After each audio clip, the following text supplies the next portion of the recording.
Hello and welcome to TV 25 sports coverage of the Haslett Vikings against the Dewitt Panthers here. Varsity football game, and we're very excited to bring you this broadcast. I'm Evan Woodward along with Jeff Mulder to bring you tonight's game. It's a very big game for both teams. Haslett comes in with a record of 2-0, Dewitt at 1-1. But this game has got to have some ICL championship implications, and we're sure excited to bring it to you. We spoke with Coach Haslett before the game, and here's what he had to say.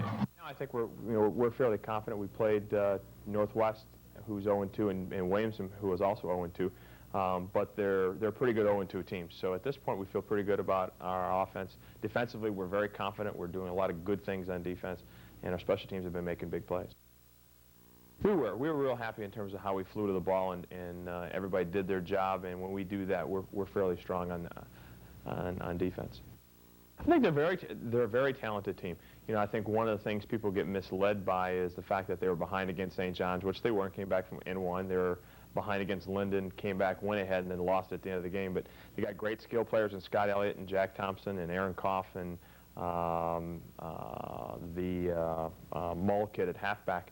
But, you know, if anything that we think they're a little bit inexperienced at, it's in the offensive and defensive lines as a whole, but they're very talented skill-wise.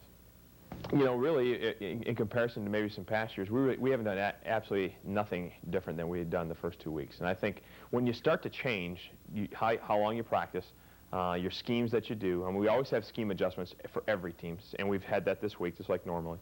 But when you do that, I think your team lacks a little bit of confidence from a standpoint that, you know, you have to change and do something different, and what you're doing won't work. So we've done exactly what we wanted to do right from the start. Well, I think it's important to stay consistent. I don't think, you know, right now it's important because it's Game 3. And Game 4 at Adrian next week is also important. So I also, you know, understand that, you know, this is a big rivalry and it's a big game, and it'd be our second win in the league, and so that, you know, it's important from that standpoint. But we're trying to put any added pressure because it's only our third game of the season. Well, it's an important step. It's an important step because we haven't gotten by Dewitt the past 4 years.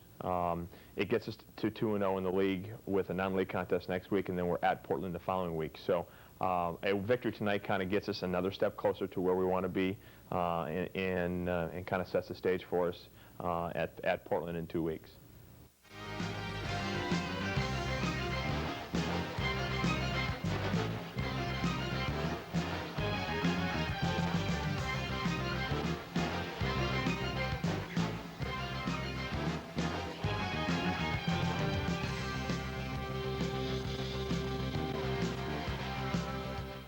Hello and welcome back here to the Haslett Vikings Stadium, TV 25. Once again, I'm Evan Woodward here with Jeff Mulder.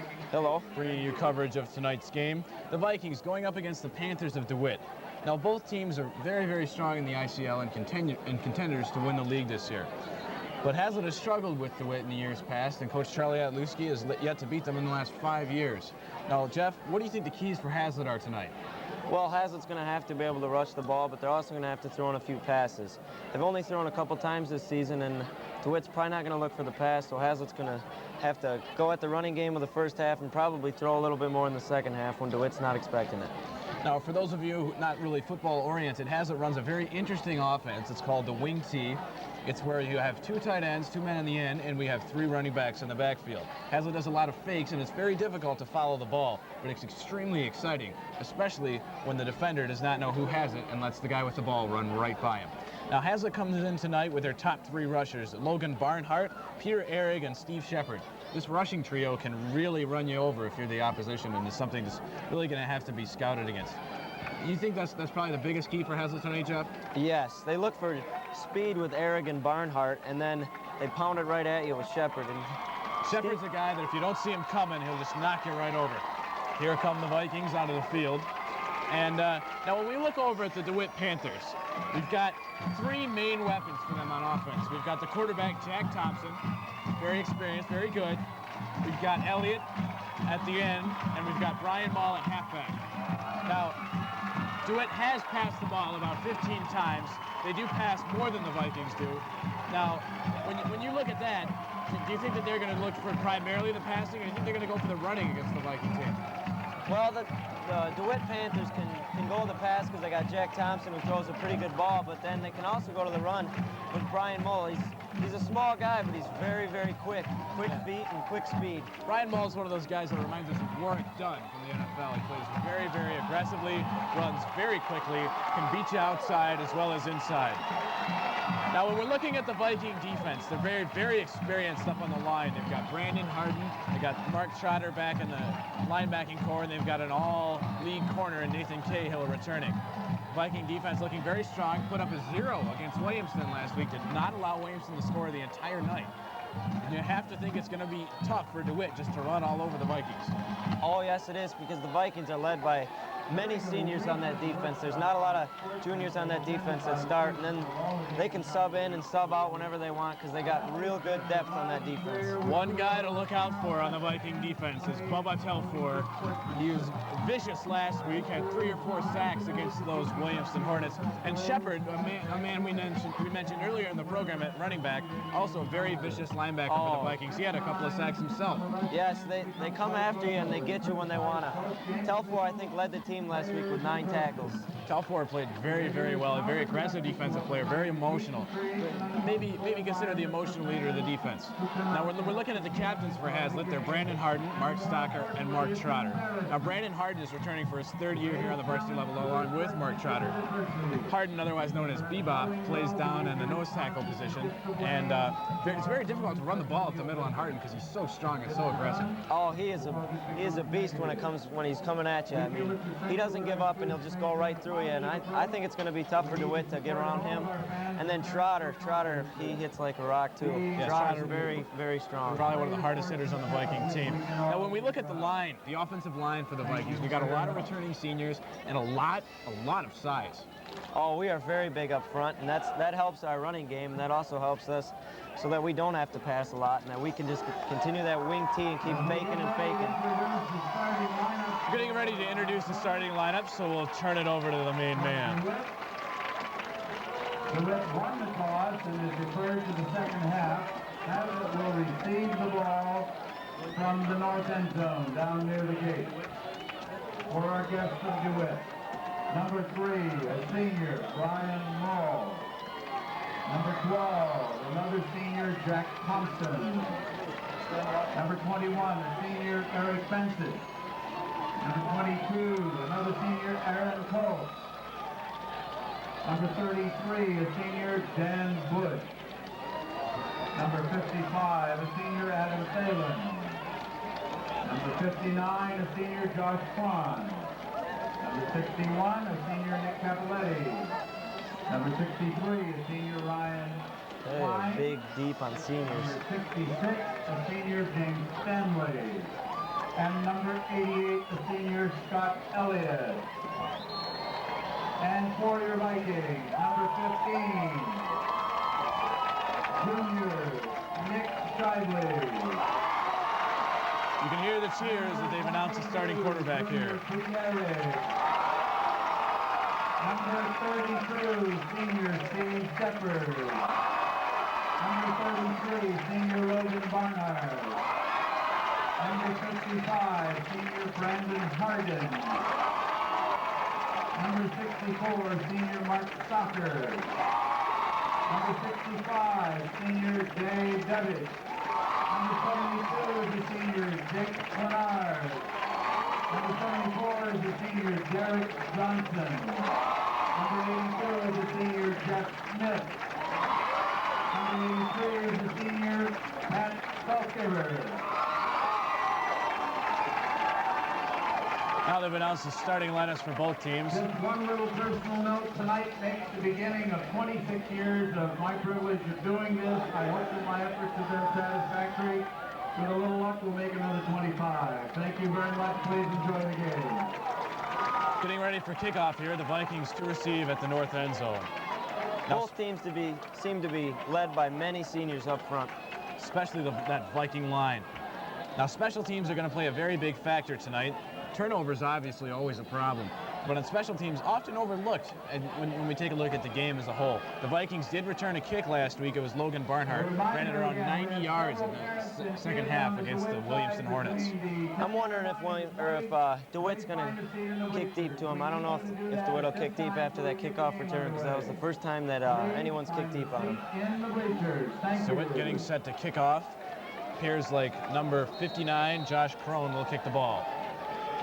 Back deep to receive for the Vikings, Ehrig and Barnhart. They go deep. Kick goes deep to Barnhart. Here he comes. Gets a wedge, trying to go up the middle. Hits a seam. Here he comes. Out to midfield. Barnhart to the 40. Barnhart, stiff arms down to the 30-yard line. And what a start for those Haslett Vikings. We talked about that, Jeff, and they are really pumped up down there on the sideline. Oh, what a run back. That's the way you want to start a game for any team. Vikings just absolutely wonderful start here. That's exactly what their coach wanted. Great field I'll position. tell you, the keeper, Barnhart, was breaking that tackle right around the 25, the 30-yard line. Unbelievable blocking on that. The wedge did exactly what they needed to do. He ended up having just one man to beat, and we got an official time. It's going to talk over. Looks like we got some kind of a, looks like number 65 for the Vikings is bleeding. 65 is Dave Dewitt. Appears he's bleeding out of his right elbow. So they'll either tape it up and send it back, or it looks like that's what they're going to do. Crowd really getting into it here as we get ready for our first play from scrimmage. Shively at the helm for the Vikings in the first year. Let's see how DeWitt handles this wing T offense. Be very interesting to see. Shepard, Ehrig, and Barnhart in the backfield. We've got an interesting matchup on the end over here, Jeff Smith and Scott Elliott. Those two big boys should go at it all night. Those guys will definitely have a great rivalry going on. Shively takes a snap from center, hands it to Ehrig. Ehrig goes off the right tackle, nearly breaks it out, moves the ball about 5-6 yards, bring up second down and That's 4. a great first down carry. Great first down carry. That's what you want to do. Get it down to second and short, third and short. It's a good point, Jeff. When you're a primarily running team, you want to be able to pound the ball, get those 3-4 yard gains that can really help your team, especially just gaining confidence here as we've just started. Same backfield. Shively to get set from center here. DeWitt seeming to bring a lot of guys up close, as we said, not really expecting the pass. Shively takes a snap, hands it to Ehrig. Once again, Ehrig going off the right tackle, breaks it in. Inside the 10, we got a flag though. And Flag down. it appears that the penalty is going to be on number 64, Mark Stocker. He was near the play. I'm not sure if it's going to be on him. Looking for the preliminary indication. It looks like a clipping call against Haslett. That'll bring that one back, and that's too bad. Yeah, that'll bring it back 15 yards from the spot of the foul, and that's really going to hurt Haslett because they go from first and goal inside the 10 now to second and long from outside, about their own 30-yard line, actually. We'll see how they react to this one and what they come up with as a play call. Definitely not something you want to have happen early in the game. You got to stay away from those penalties. Penalties could play a key factor tonight. Yes, ball moves back to about the 26-yard line of DeWitt. Second down. Ball at the 27-yard line. Second down. They'll repeat second down, about 7 yards to go. Maybe 8, long 7. Shively gets set. Hands it up the middle, looks like Barnhart, and he gets taken down there. He almost broke that. Number 56 for DeWitt.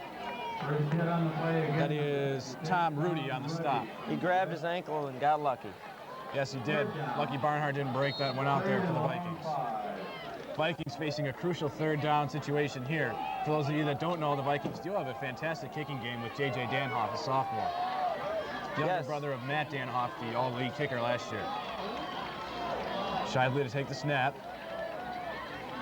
Goes to Shepard, the power runner we were talking about earlier. Shepard appears to have a first down, but the He looks a little short. Officials holding up the fourth down. What'd you think about that call there, Jeff? I thought that was a great call. Excellent move to go with Shepard on that one. Long yard to go for the Vikings. It appears like they will keep the offense on, and they will go for it here. In case you're just joining us here on TV 25, very exciting matchup here for you tonight. The Vikings of Haslett against the DeWitt Panthers.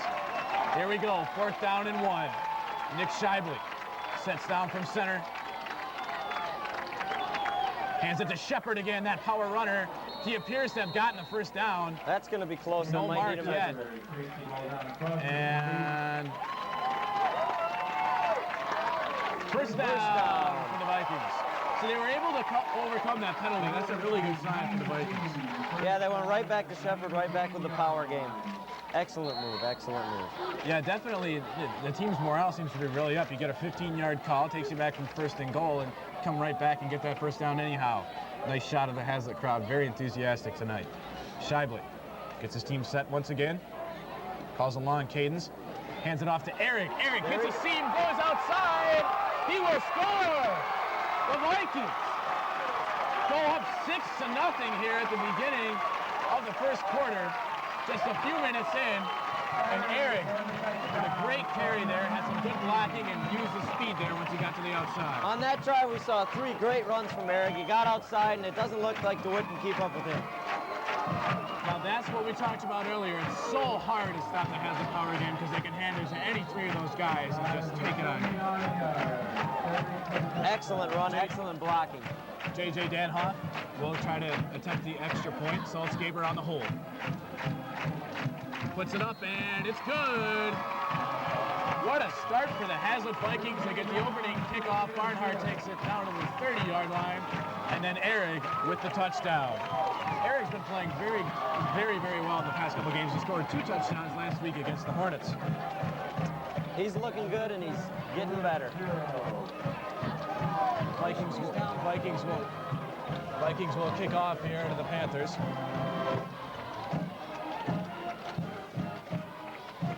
It'll be interesting to see how Dewitt comes back from that after being pretty much dominated on that kick return and then having it handed to him for the first touchdown of the game.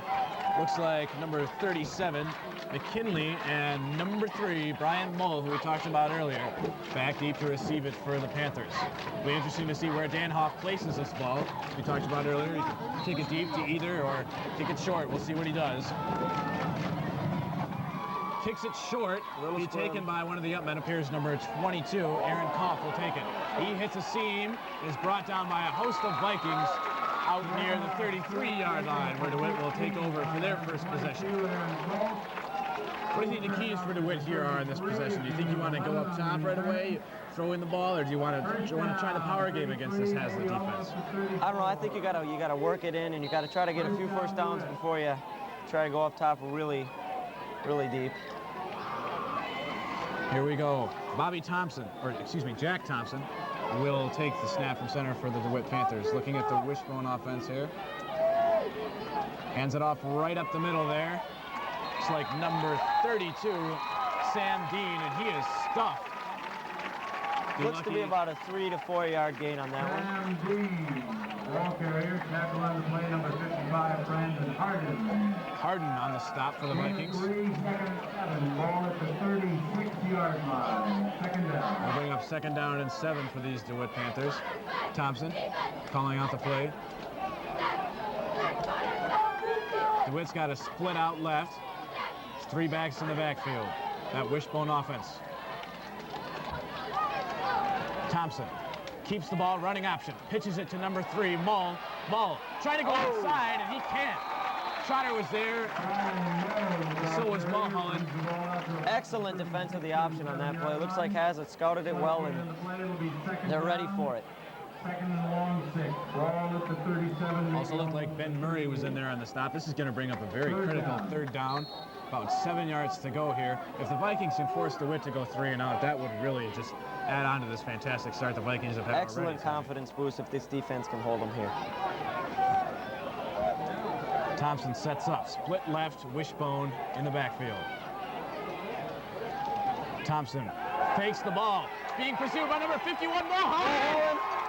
Can't quite grab him, and he'll try to get outside. Shepard can't get him, and he is going to go up the sideline, but he will not. Looks like Ryan Walker on that tackle. And Walker finally pulled him down. Walker Jr. A lot of people on pursuit there, and boy, it was a nice heads-up play there by Thompson, but Mulholland came right off and into his face, and he was lucky he didn't get caught for a loss, and played very well to get around there in the end of a nice game. He's very lucky that Mulholland didn't get him. I thought he had him, but just slipped out of his grasp. Looks like DeWitt's going to punt here. Punting, I think, once again, is number 59, Tom Ruddy. Alex Williams back deep to receive the punt for the Vikings, just about his own 30-yard line. High snap, handles it all right, and will kick it short. Williams calls for fair catch, and he'll take it down about his only 37-yard line, where the Vikings will take over once again on offense. Some more great field position. Now, if I'm Haslett, I can't ask for a better start than this to a game, Jeff. I think Haslett's earned it. I don't know. They look a little bit more ready than Dewitt does right now. I think that kickoff return's got Dewitt a little bit on the nervous side of things. Could have shaken him up a little bit, but the Vikings looking good. We'll see how DeWitt's defense answers right now. Take over with good field position out near their own 40-yard line. Shively settles in.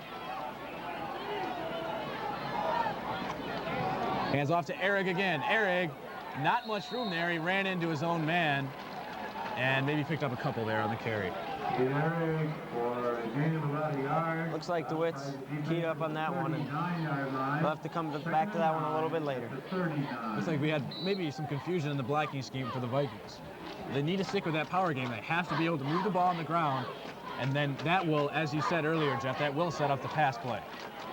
And Shively's got a great arm, so if they need to pass. He's only passed twice this season, but he is an excellent passer. Shively handing it off. Barnhart with it. He hits the outside and taken down about his own 40-yard line. About a 17-yard gain there for Barnhart. Looks like 63 Klein on the tackle.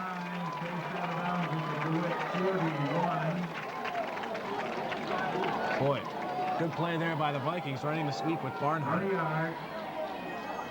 And that'll bring up another Viking first down. They've been moving the ball very well here in the beginning of this game. Barnhart with an excellent first carry of the game. Key possession for the Vikings. If they can get up, if they can score another touchdown here, or maybe even a field goal, it would really, really keep that team confidence up. Shively hands it off to Barnhart again, and he will get about 5 or 6 yards there. Nice play there, just running up the middle. And DeWitt seeming to have problems, as we talked about earlier, with those fakes, trying to figure out where the ball is. The Viking offense, what they've done is they've actually frozen some DeWitt defensive players, and they're not sure who to go after, who to tackle.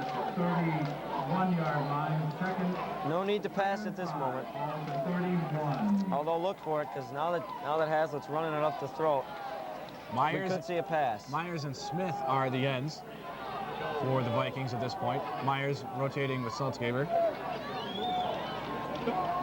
And Shively will hand it up the middle once again.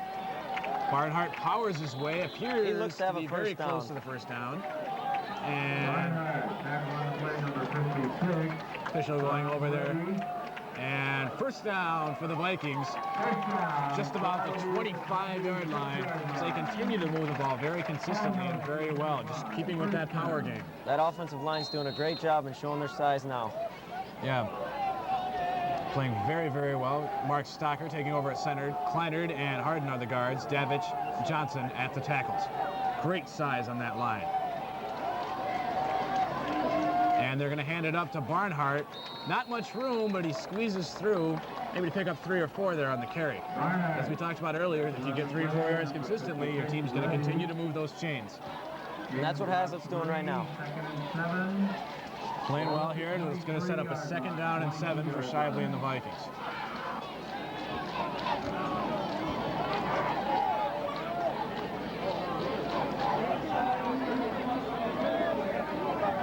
Shively hands it to Shepard off left tackle. Finally brought down out there by number 63 for DeWitt. And he's close to another first down. 63 Ryan Klein on the tackle once again. And that's going to bring up 3rd down, long one. Vikings making a few changes, it appears, in the backfield. Barnhart stepping out, Murray stepping in. You have to think they're going to go to Shepard here. Getting set in the backfield. Shively, and they do go to Shepard. And he's got the he'll first pile down. drive it down to just outside the 10-yard line. And we talked about him. Boy, is he a load to bring down for the Haslett Vikings. A great weapon. He rushed for 230 yards in the first 2 games alone for the Vikings. He has excellent strength, and He really works at it, though. He's in the weight room a lot. Very, very good speed. One of the hardest training athletes on the Vikings. Also plays varsity basketball as well as varsity tennis. Always training in the off season. Had a knee injury last year, but you definitely couldn't tell it right now, could you, Jeff? No. Shibley. And I think he hands it to Shepard again, going off the left side. He'll bring it down inside the 5-yard line, down to about the 4. That'll bring up second down. The Vikings can still get a first down, but they just need to bring it inside about 1-yard line, and they'll be able to get a first down. Second and goal. It's going to bring up second down. 4 and a 1. Vikings just not showing any sign of slowing down that running game. Oh, no, they're not, and I continue to going. Barnhart still in, and timeout called by the Vikings. Looked like we had some kind of confusion as to the play.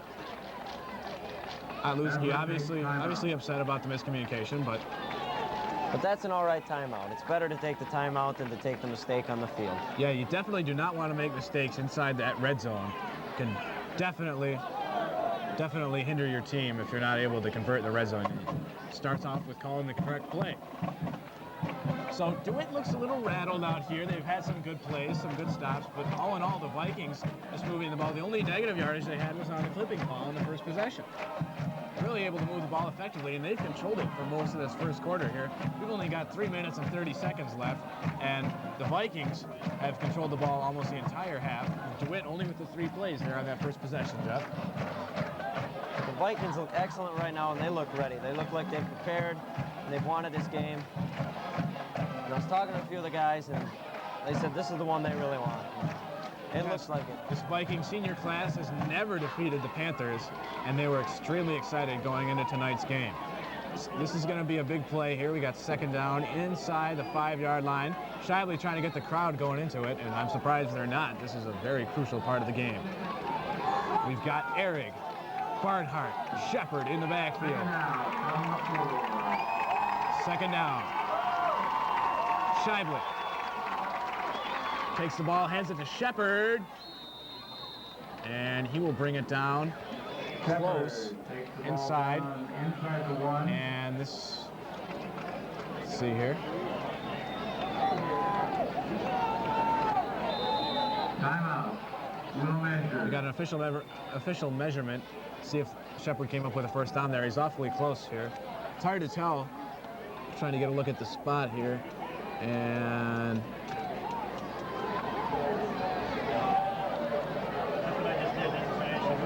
it's close. First down for the Vikings.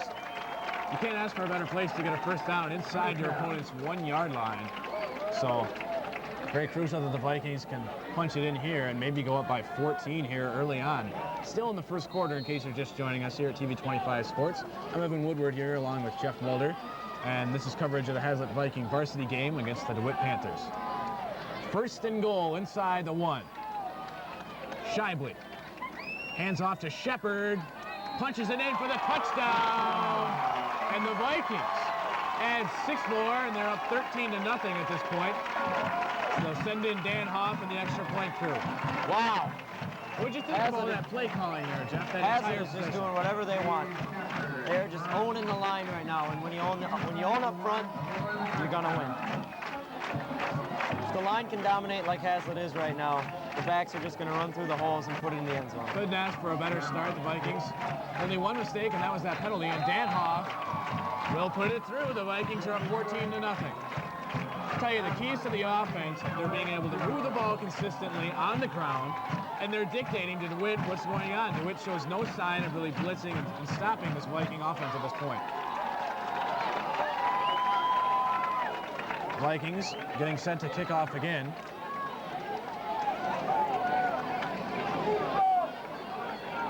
Back deep for DeWitt once again will be Brian Mull. Reminder that the Dan Boosters are having a car wash tomorrow, as well as number 37, Steve McKinley. 2 in the afternoon. One of the watch here Aaron on Kolf High School also back there deep, about the own 15-yard line. That'll be the right spot. Vikings extremely pumped up on the sideline right now, playing very, very good football here in the beginning.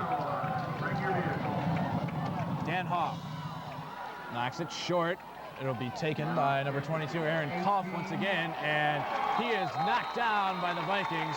Number 85, Lucas Caldwell-McMillan on the stop.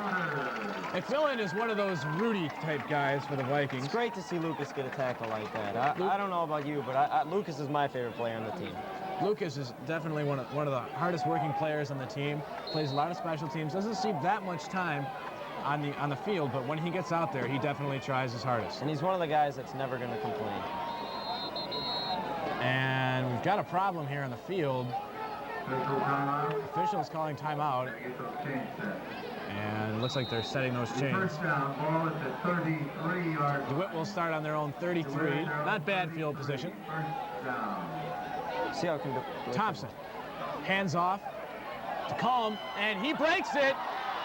This is not good for the Vikings.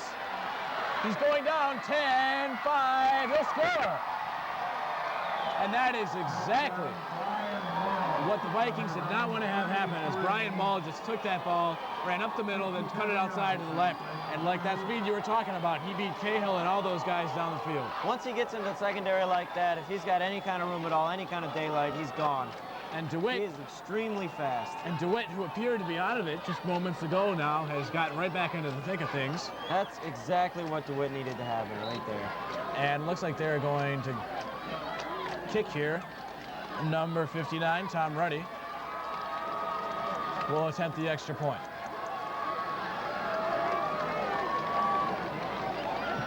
It's up and partially blocked, it appeared, but still goes through. So our score here, late in the first quarter, Haslett Vikings 14 and the DeWitt Panthers 7. This is shaping up to be one of those excellent games that everybody wants to be at. It's going to be interesting to see what happens here. I wonder if DeWitt's going to kick deep to Barnhart again, or if they're going to play it safe and squib it down. I would venture to say that DeWitt will most likely kick away from Barnhart, but I'm not sure. I'm not sure what the coach over there is thinking for DeWitt. Dale Thornton is the head man for the Panthers this year.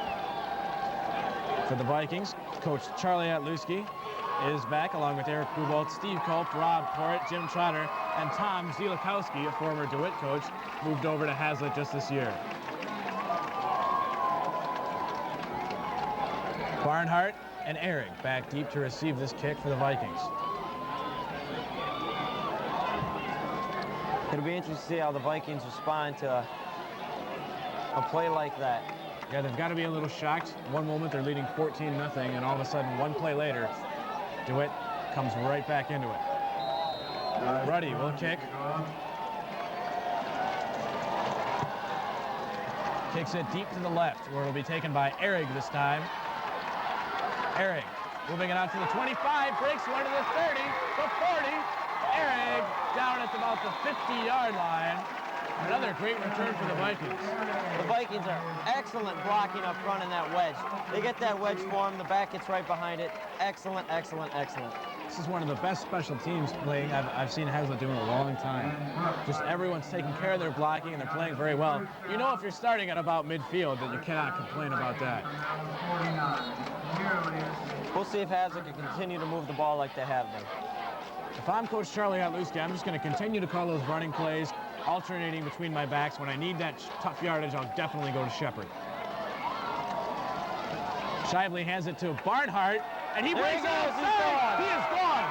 25, 20, 15, 10, 5. Touchdown, Logan Barnhart. And what a game we had here. Wow. Haslett comes right out, scores. Comes back and scores again. Then DeWitt comes back, and now the Vikings taking a 20-7 lead. Barnhart just seemed to hit that seam and just fly down the sideline. What a great play for the Haslett Vikings.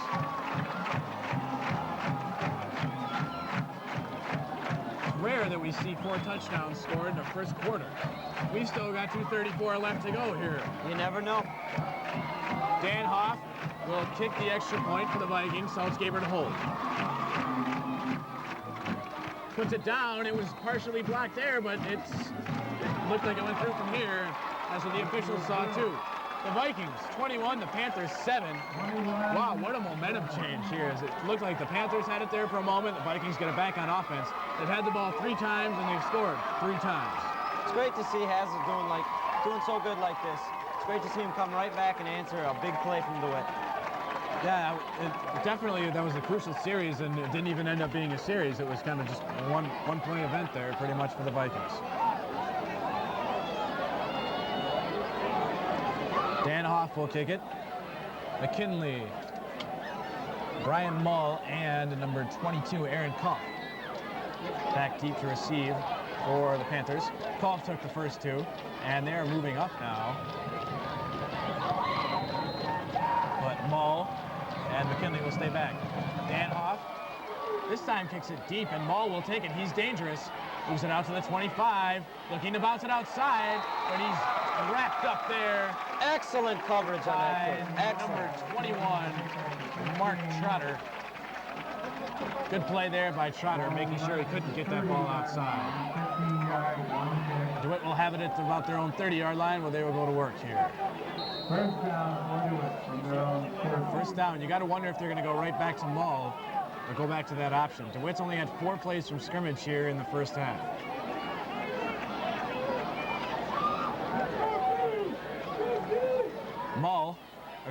Thompson, back to throw, under pressure, moves it outside, gets by another Viking. Trotter looking after him, and he will wrap him up and take him down, but not before he gets a 16-yard gain. Thompson with a nice play there for the Panthers, being able to elude that Viking pressure, move it outside for another run.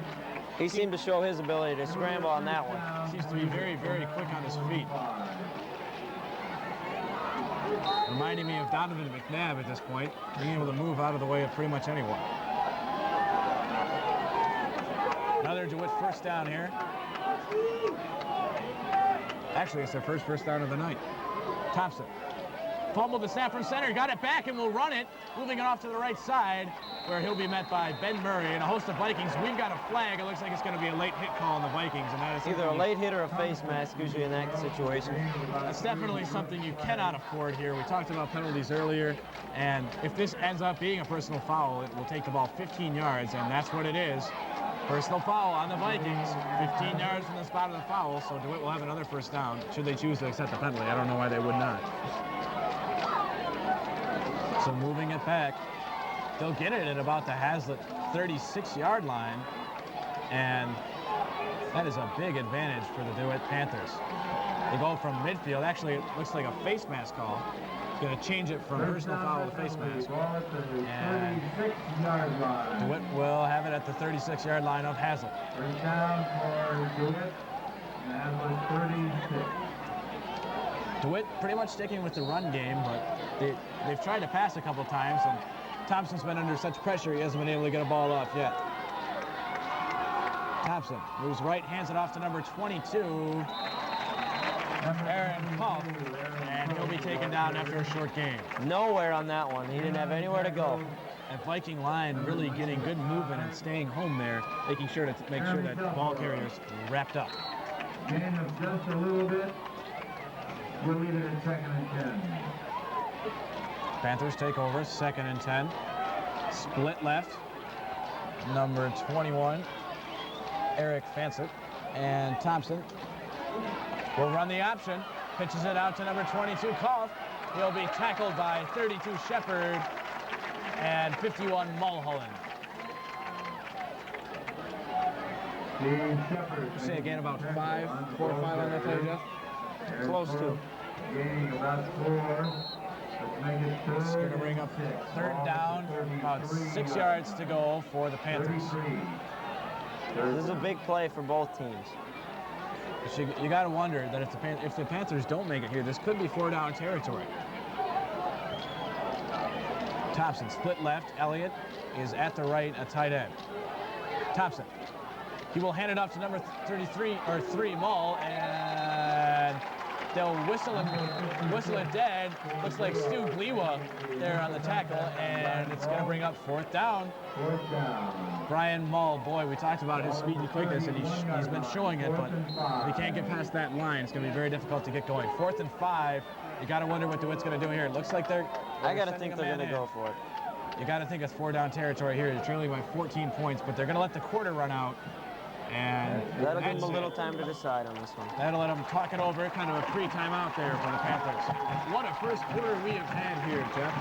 The Vikings leading 21-7, and just back and forth football. Vikings really showing that they were ready right off the get-go here tonight. Yeah, it looks like they were a little bit pumped up about this one. Yeah, the Vikings just being able to use that power running game and really been taking advantage of that. And they've been really dictating to that DeWitt defense what they can do. And the defense has showed no signs of stopping them yet.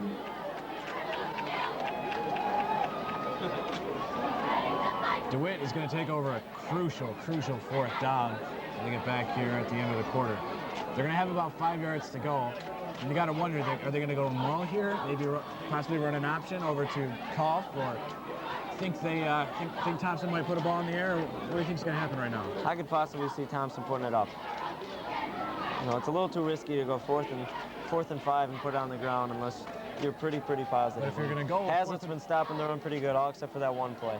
Now, if you're going to go for 4th and 5, you think that they definitely go to Mull and would have to go outside because there hasn't been any room inside. We talked about Harden and Trotter, Gleewood down there really filling in, and nicely.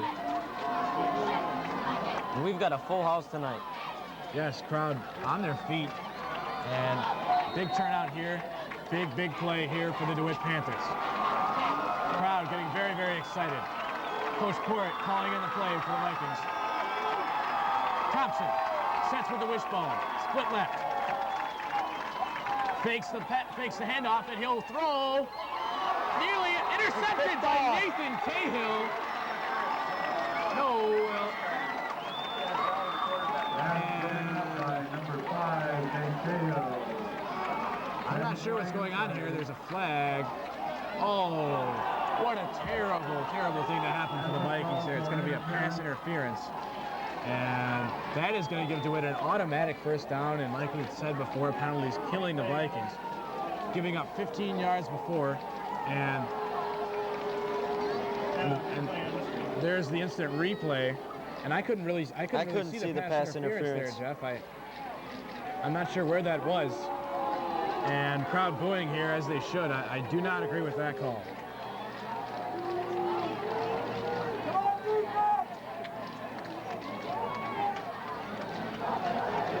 But that's a crucial call there, and the officials will move the ball up. And this is going to give DeWitt great field position down about the Viking 15-yard line. And I'm not really sure what the officials were thinking there, but it definitely did not look like pass interference to me. I didn't see anything. So here we go. Panthers, 1st and 10, Viking 15. Still with that wishbone, double tight end set.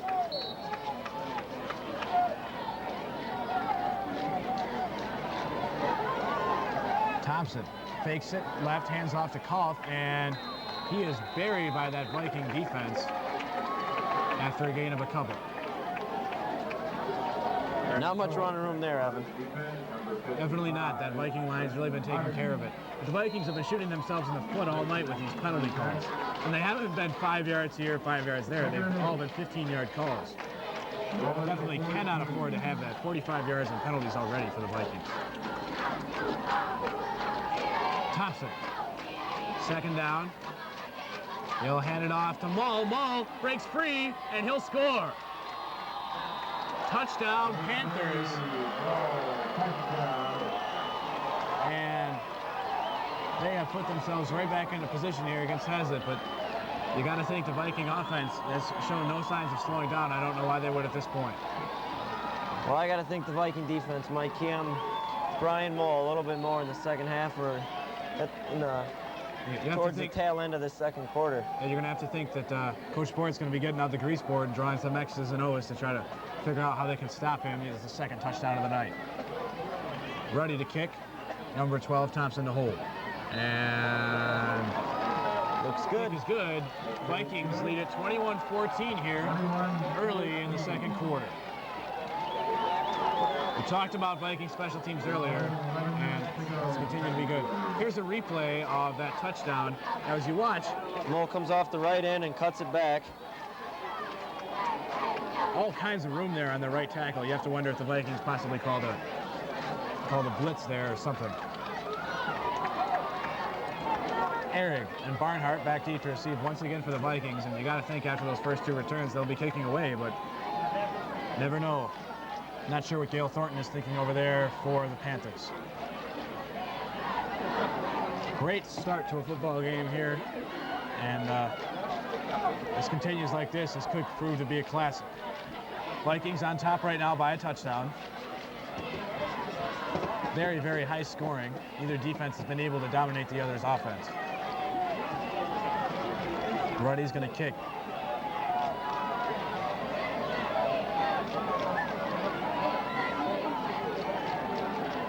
Two of the men for the Vikings, Alex Williams and Ben Murray.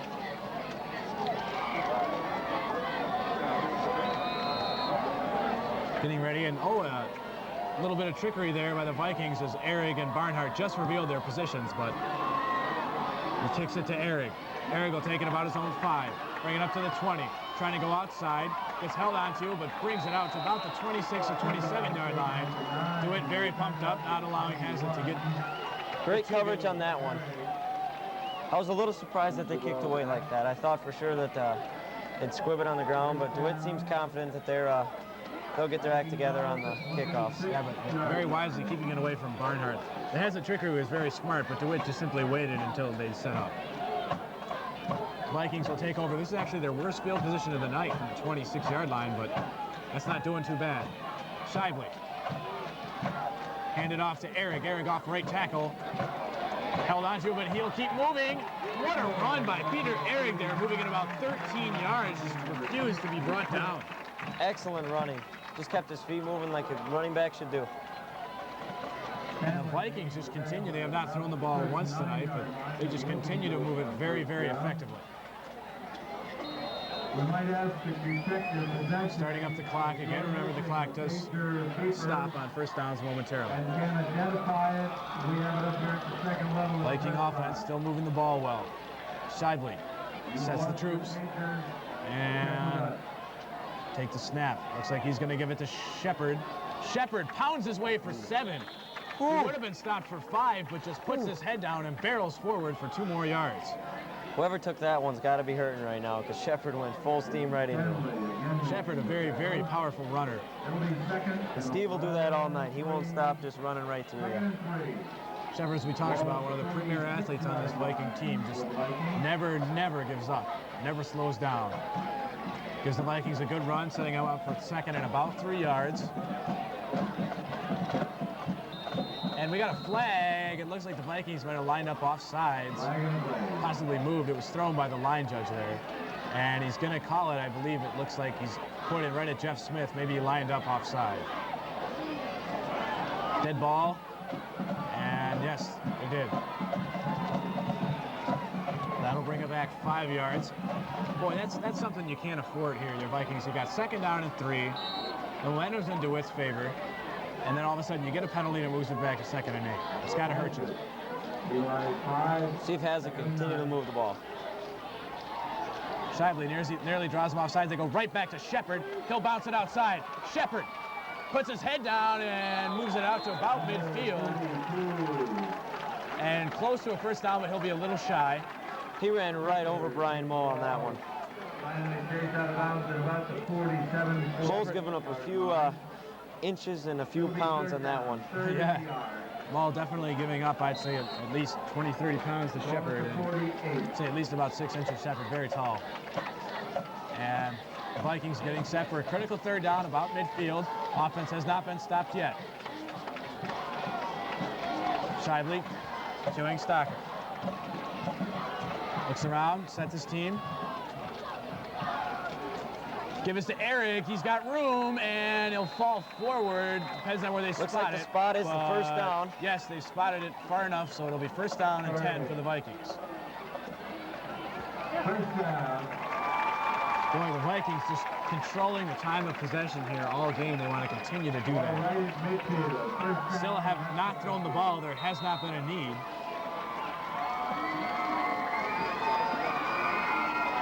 Crowd really getting into it here. So you can see very much enjoying themselves. Shively. And he'll hand it to Barnhart, and he had nowhere to go as number 23, Jeff Holcomb, stepped right in there and made the play. That's Haslett's first play for negative yardage, barring penalty.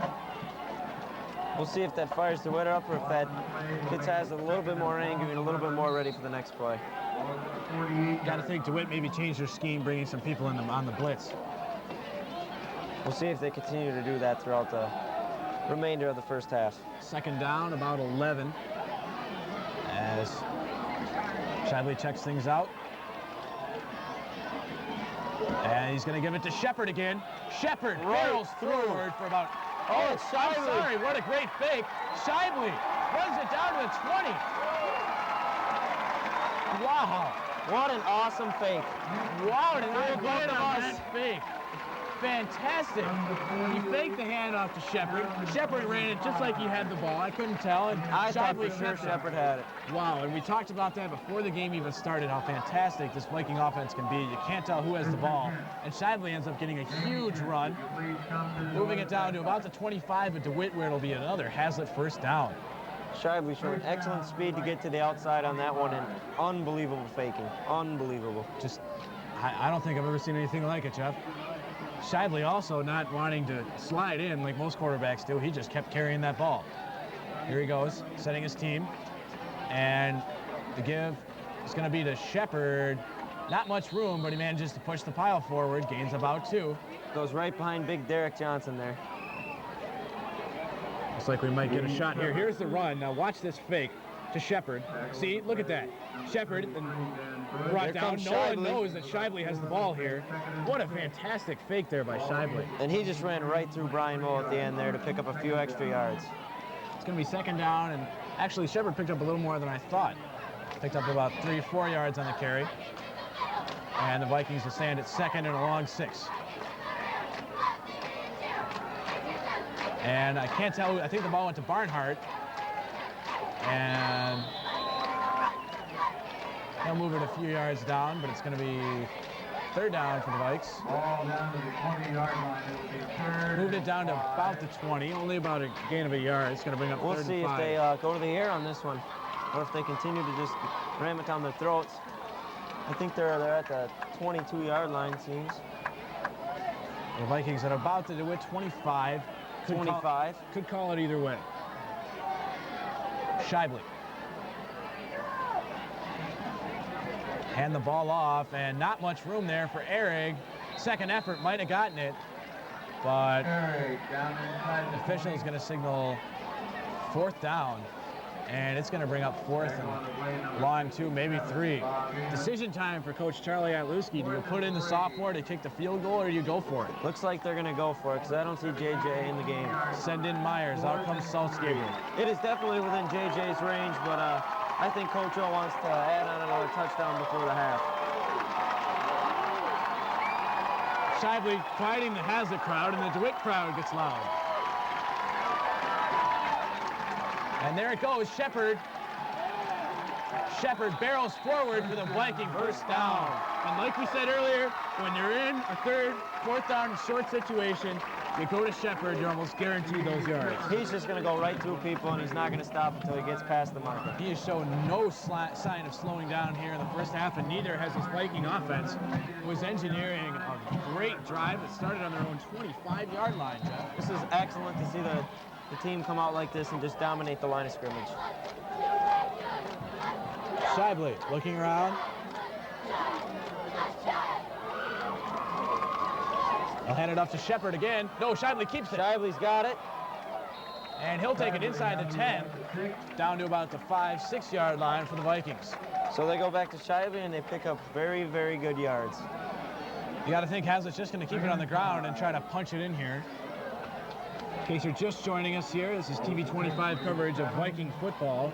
Tonight they're playing the DeWitt Panthers, leading at this point 21-14. We got about 6 minutes remaining, second quarter. Big play here.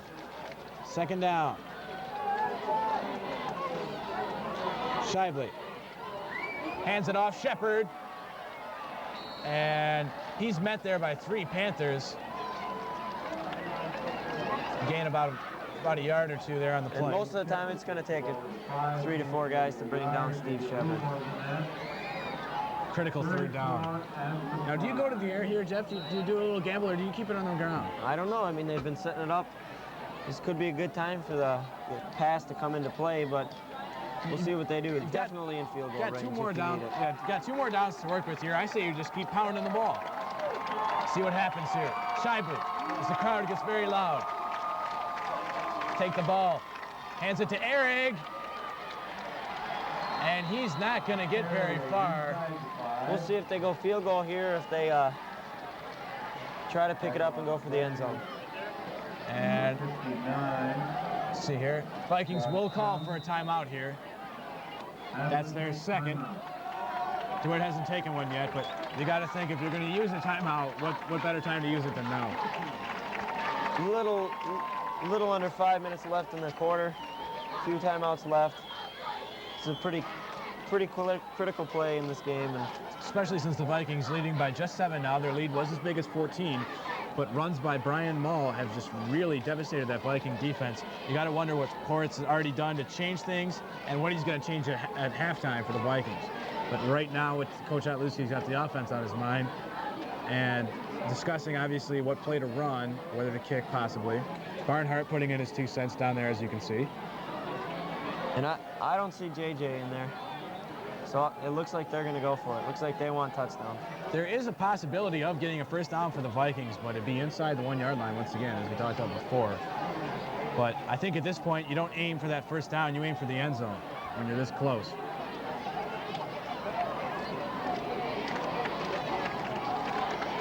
And either way, if they weren't to pick it up, it would pin DeWitt back and put the defense in a great position to make a big play. Well, here come the Vikings. Very smart move to go for the touchdown. Scheibler. Good set. Shepard. Eric. Barnhart, the backs. Give it to Eric outside on the sweep. Eric's got speed. Ref moves out of the way. Touchdown, Vikings! Peter Eric, the second of the night, and the crowd goes absolutely nuts. Ooh, what a play. Great call there by Coach Charlie. Awesome speed. Fantastic. We haven't seen that one yet, and he went out and got outside, and that's what Eric did earlier in the first quarter when he scored his first touchdown. He went outside, and Eric had 2 Panthers chasing him and outran him all to the corner, nearly ran over the umpire. looks like Haslett offense has a little bit more speed than the DeWitt defense at this point. JJ in for his The 4th offense extra still point. has not been stopped. They've had the ball 4 times and 4 touchdowns. I'd say that's a great ratio, wouldn't you, Jeff? Excellent. JJ to kick, and Saltzgaber salvaging that bad snap, but No good. JJ Danhoff not able to put it Wide through. left. Snap was real low. You got to hand it to Saltzgaber, though, for being able to set it on that block. He got it down. Vikings will kick off here to the Panthers. Their offense non-existent right at the beginning of the game, and then they started to come back with Mull. And this is going to be a key possession because if the Panthers can score here, it's going to bring them back within that And it's 7 gonna give them- 7 points, and they get the ball at the beginning of the second half. And it'll give him the confidence going into the second half. So you got to think this is a big possession no matter which team you're on, and this could be very, very crucial. And nothing more crucial than the special teams play here. Danhoff will kick again for the Vikings. Haslett seems to be winning the special teams war at this point, though. Same crew is back there for the Panthers. 37 McKinley, 3 Mull, and 22 Hull. Crowd going nuts. The Vikings are in this one, and a short kick hits one of the up men and bounces the Vikings. What a hit! What a hit made there by Mark Trotter. Absolutely destroyed the Panther on the play. They still come up with the ball, but wow. Whoever tried to pick that ball up, I think it was number 23. What a devastating hit. Holcomb. He must think it's next Tuesday. Oh, man. He just got leveled on that one. Trotter was going full steam, and We talked about Trotter before the game. We said he was the biggest hitter for Haslett, and now you can see why. and Trotter's back up, and it looks like Holcomb head to the sidelines. And First down for DeWitt at 38. First down for 38. Hands off left side. Looks like Mull. He'll be met there by a host of Vikings. Murray looked to be the first one there. Looks about a 3-yard gain. Let's see, we might get a look at that kickoff play here. See if we can get it here. Well, they pick up 5 on the play.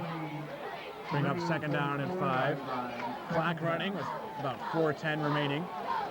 2nd quarter. They got a split end out, wishbone backfield. Here's a look at that kickoff. We go back to the... You can see Trotter just absolutely leveled that player there. And we just missed that play there, but Dewitt picked up about 5.5 yards and moves it for the first down. Wayne Butler made the stop for the Vikings. First down for the Panthers. Time really not an issue for them. Plenty of time on the clock with 4 minutes. Thompson. Still keeping with that wishbone double tight end. Thompson hands it off right up the middle. 33. Number 33, Dan Bush, and he is stuffed by the Vikings. No yards in that play. Maybe even lost a yard or 2. Oh, they're going to give him a few. Forward progress seemed to be the call on that one. Yeah. And the Vikings just really swarming to the ball. That's exactly what the defensive coaches want to see. They want to see 11 guys on the ball. 2nd down, ball at midfield. Coach Port's got to be excited about how his defense playing. They've given up a few big plays, but you can always come back from those. Big play here for the Vikings. They've got to stop Dewitt here if they want to have the momentum going into the locker room. Thompson takes the handoff, rolls left. Throw. The left-handed quarterback still looking under heavy pressure, and he will be brought down from behind. Brandon Harden, Jimmy Mulholland, Brandon Bebop Harden doing his little dance. And what a big play for the Vikings. Coach Port 10 yards out of the sideline, maybe telling Harden to settle it down a little bit, but could get a celebration what going. a That's play not there. what you need when you sack him for a loss like that. What a play there by the Viking defense. That's going to send them back to 3rd and Detroit. So 23 to be exact, but The Vikings showing their excellent speed on defense. Ball at the Dewitt 34. Line to make is the Haslett 41-yard line. You got to think they're going to pass on this one. Thompson, drop back, throws a quick pass, intercepted by Steve Shepard. And that's going to give the Vikings excellent field position. And the Vikings will take over on their 34-yard line. What 2 key plays there for the Vikings could punch another one in. The Vikings, at this point, with 2 minutes left and 1 timeout. Vikings with excellent field position here. They've got to think the offense is, they can go down and punch it in. They'll have fantastic momentum going in for the first half. Possibly, if you can get another 20 yards, 15 to 20 yards, JJ's right in range.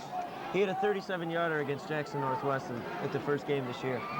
Yeah, he's an excellent kicker, and if the Vikings definitely want to punch it in, we got a timeout to Dewitt, and you got to think that they're going to have to discuss some things. Their defense is yet to stop Haslett.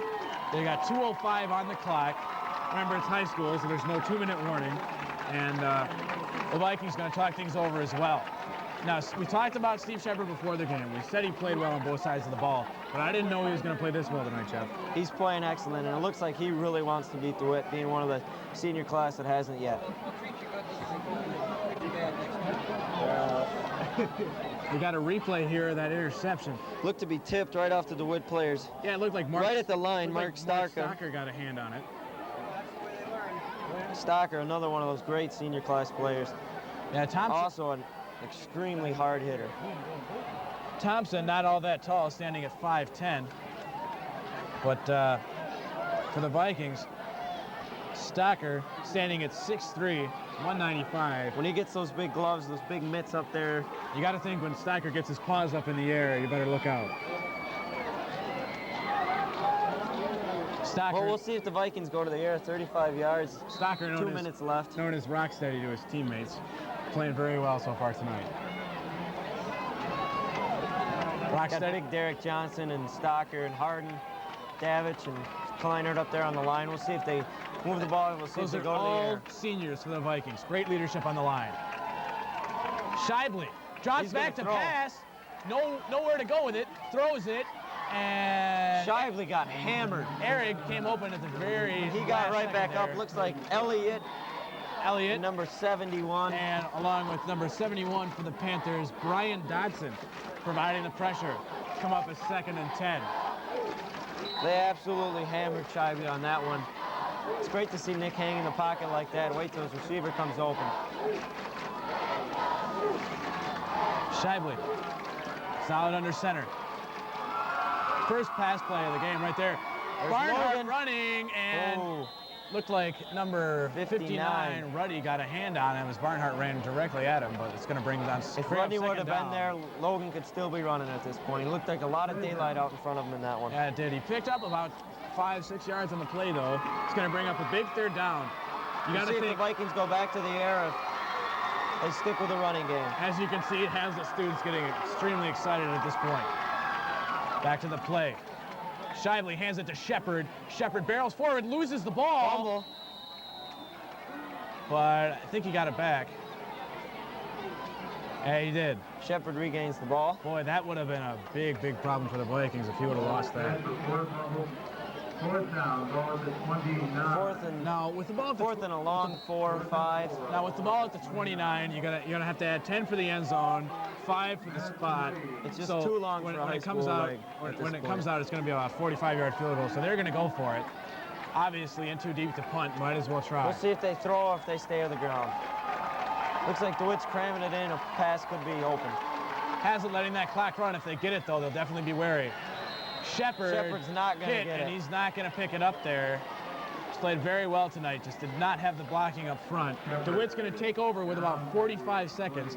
So Haslett not able to convert on that turnover, but you got to think DeWitt's got a little more confidence now being able to stop that Viking offense for the first time tonight, Jeff. Yeah, but you got to see DeWitt go to Mo right here. I don't think they can go back to the air because every time they try to pass, it just hasn't worked yet tonight. And Now, if you're DeWitt, are you going to take a knee and go into the locker room at this point, or are you going to try to drive the ball down the field? I think you're going to try to hand it off to Mo a few times and see if he can break another big play. Can't afford a turnover here. And Thompson. Excellent game so far, though, Evan. Yeah, it's been very, very entertaining. One of the best high school games I think I've ever seen. These two teams are great rivals, and they got the pitch like outside, 22. number 22, Kulf, and he will bring it right over to the first down mark, actually knock it down. Look out for the chain gang. He got out of bounds on that one, so it's going to stop the clock, and that's a good gain, and maybe DeWitt's Gain of rethinking this one. gain of a little over 10. Referee signals first down, and with 35 seconds, DeWitt's moved it out to about the 40-yard line. Oh, we're going to make it a first down. My apologies. First So- down. Ball will be marked at the 33-yard line. DeWitt having a little conference over there. Official now talking with head coach Thornton. The crowd's really getting into this one. Got a little bit of time left here in the first half, and you got to think they're extremely excited here. With the Vikings on top. We've had a big showing from the DeWitt fans as well. Here we go. Thompson. Drops back to pass. Looks left. Telfor providing pressure, but he completes it over the middle to Kulf. And dragged down by number 30, Ben Murray. Number 22. There's Cole. Reception. The play will be good for a first down. Boy, you got to wonder, did the defender fall down on that play to allow that much room, Jeff? 41 yards. I don't know. He was open in the middle. DeWitt's pass play finally worked, and the clock's going to stop to move the chains in high school and college. Now, with the clock stopping, they're going to start it up again, but DeWitt charges a timeout. And the crowd still going nuts for the Vikings. They got 19 seconds left in the first half. And what a game it has been so far. Vikings taking advantage right at the beginning, getting the opening kickoff, and then driving it down the remaining 30 yards. And they then responded, picking up touchdown after that. After DeWitt went 3 and out, DeWitt responded with a long run by Mull. And then the Vikings scored with a long Barnhart run. DeWitt came right back, scoring with Mull. And then the Vikings added one in on that long 75-yard drive. I don't know if DeWitt's kicker's got as good a leg as Danoff does, but if he does, DeWitt picks up another 20 yards on a pass play like that. Yeah. Sorry to interrupt, Jeff, but Ruddy has got a great leg, but I don't know if he can kick it this far. Definitely not from here. This would definitely be a record if he was able to kick field goals from this spot. DeWitt's definitely got to move it forward if they even want to think about field goal. Another pass play like that, and they're right in field goal range with a timeout. They got a split left, wishbone backfield. And misdirection or reverse, and he's going to throw. He's pressured, though. Dump it off to Elliott. He'll catch it.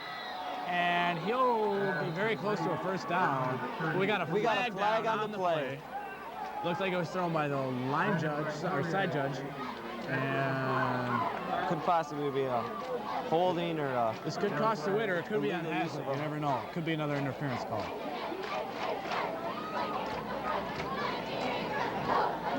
Ten seconds left on the clock. Smart move by DeWitt. Indication blocking in the back against the Panthers, and Captain Trotter will obviously take that one. Smart move by DeWitt on that one to use the trick play. You know, he only got 20 seconds left in the game, or in the half, excuse me. Yeah, Gale Thornton reaching into his bag of tricks there for the Panthers, and not a bad time to do it. It nearly worked, but you got to credit the Viking defense for keeping pressure back there, and the secondary for noticing that he was able to throw that ball. You got to think DeWitt's just going to run the ball or just take a knee here. Only 10 seconds left to be a little too risky to throw the ball up. If I'm DeWitt at this point, I'm at midfield, and I got 10 seconds left. I'm going to take a knee and talk it over with my troops at halftime. We'll see what they do here, though. They got a split right. Still in that wishbone backfield. We've never seen more than one split. But here they go. They're gonna try an option here, and Thompson will keep it before getting hit very, very hard there by number 53 for the Vikings, Wayne Butler. And he is down. Thompson took a shot. And he'll get up very slowly. Timeout DeWitt. Boy, that's an interesting call. I don't agree with that by DeWitt. Why would you want to put your quarterback in danger when you got 10 seconds left and you're probably not going to be able to get that 50 yards? Don't agree with the coaching there, but they're going to have one more shot. Anything can happen, though. That's very, very true. Maybe that's what DeWitt's thinking with that timeout with 1 second left. I don't know. I might have just let the clock run on it. So that's DeWitt's final timeout. Haslett still has one remaining, but I highly doubt they'll use it here with the last minute. This will be the last play of the first half, barring a defensive penalty. And you got a replay coming up here, hopefully. We'll be able to see that hit that Butler laid on Thompson. Here he goes. Boom, you can see right there. And it looked like he actually got his legs caught from behind him by the Vikings. And stretched out. A little bit bent in half the wrong way. Well, they replaced some time on the clock. There's 2.8 seconds left now. Vikings cannot afford to let DeWitt do anything here. They got two splits right or left, one back in the backfield. And they got a new quarterback in there. It appears to be number 25, and he is set. Number 51, Jimmy Mulholland, Telford down there, as well as Harden. The Vikings celebrate as they run off the field. Coach Porrett leads them off. Porrett running, it is very excited. And wow, what a first half by the Vikings, Jeff. They just dominated the Panthers there. And it looks like they're bringing the captains out to the midfield to talk about something right now. They're going to talk about what's going to happen in the second half. DeWitt should receive the ball, barring anything major. Shepard will opt the end zone to defend for the Vikings. Excellent all-around first half football from both teams. You got to think Haslett's going to try to key on Mo a little bit more, and DeWitt's going to try to stop the run and force Haslett to pass maybe a little bit more in the second half. As the time they tried to pass, Shively was absolutely hammered. And we got a replay here. Now watch as he drops back to pass. He's just going to be met there. Telford there first. Mulholland to get the sack. Buries him. And what a first half we have had here. At this point, we'd like to turn it over to the Haslett Viking Marching Band under the direction of James McCaffrey. The drum major is Robin Vatz, and they are going to promise to put on a very entertaining show for you here. We'll be back for the second half of TV 25 as soon as the band's done.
Ladies and gentlemen, introducing the 1998 Haslett Viking Marching Band.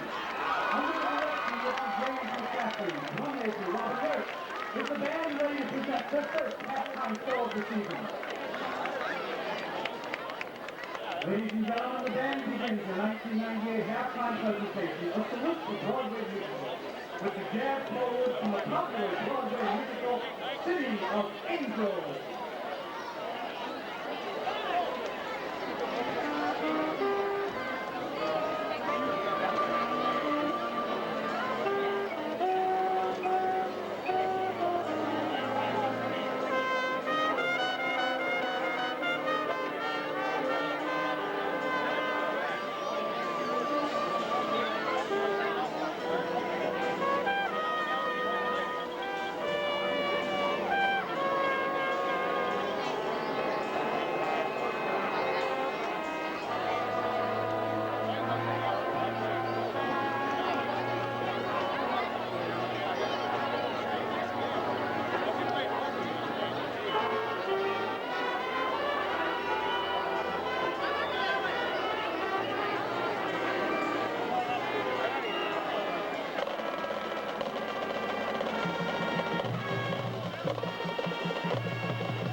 Those who wish to Broadway musicals, as you can see, without including the cue from one of the many popular melodies made famous by the incomparable Barbra Streisand.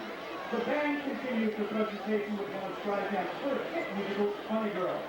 We feature our color guard in the driving tune, Don't Rain on My Parade.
Very well, ladies and gentlemen, here in 1998, as with Viking marching band.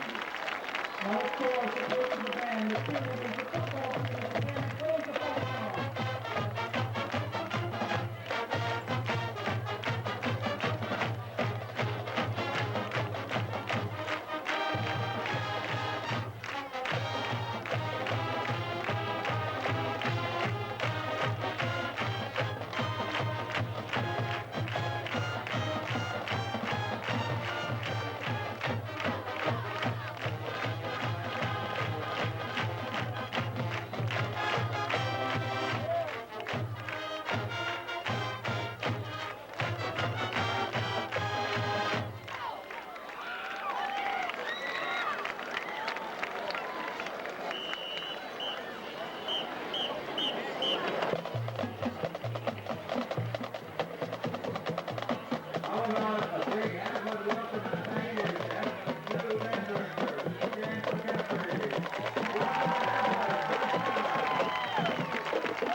Hello and welcome back to Viking Stadium. This is TV 25 and we're bringing you coverage of tonight's game between the Haslett Vikings and the Dewitt Panthers.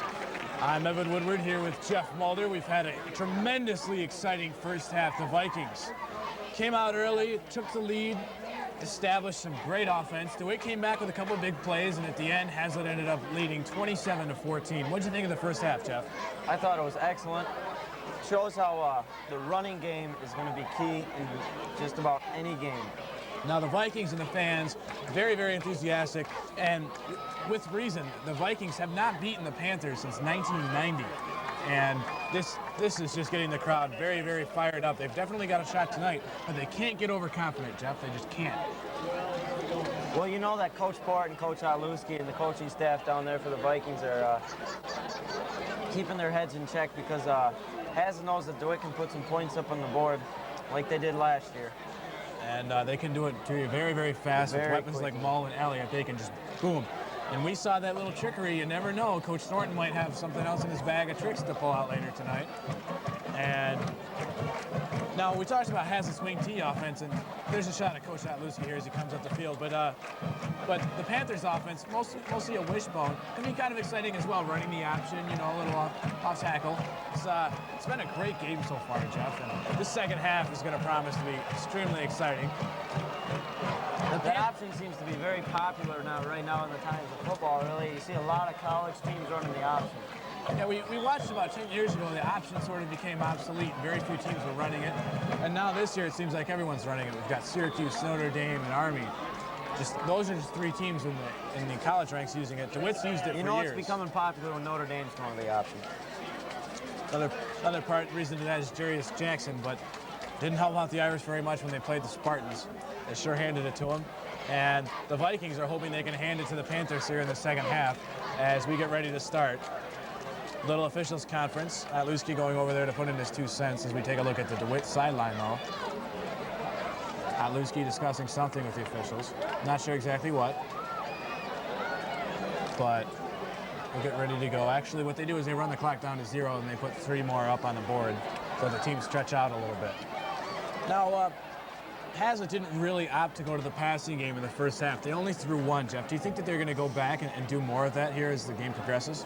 Well, I could see the pass playing a big factor because both teams haven't had much success with it. Haslett throwing once with an incomplete pass and Shively getting hit pretty hard. But DeWitt, they started to have a little bit more success at the end.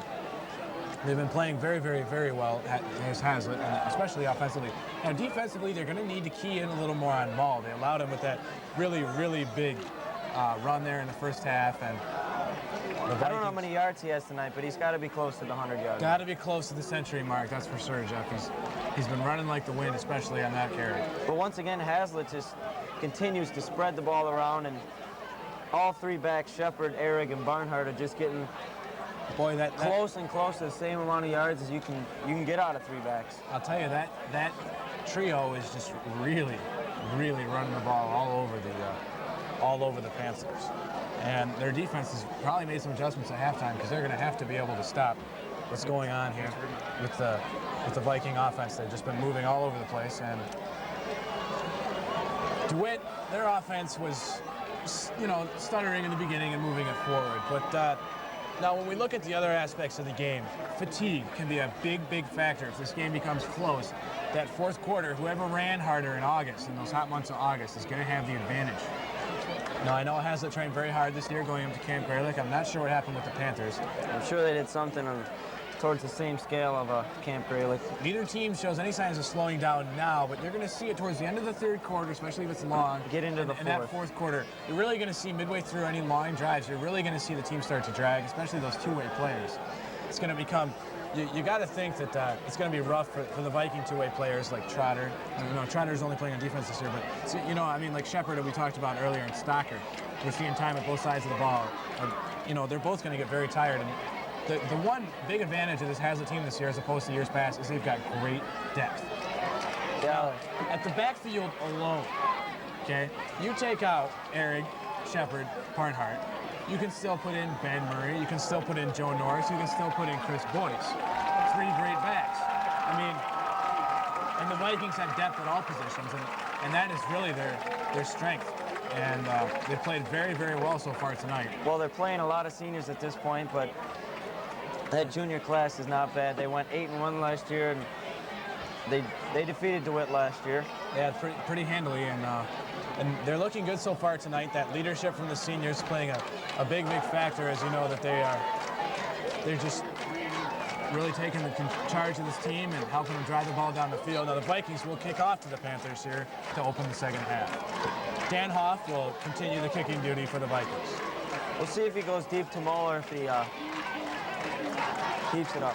Boy, it looks like the Panthers have made a switch and they're putting Mull towards the 25-yard line, maybe thinking that the Vikings won't go deep. Well, that looks could like be a smart move. Alex Williams is going over to mention something to Dan Hoff. And maybe Williams picked up on that. Good eyes there.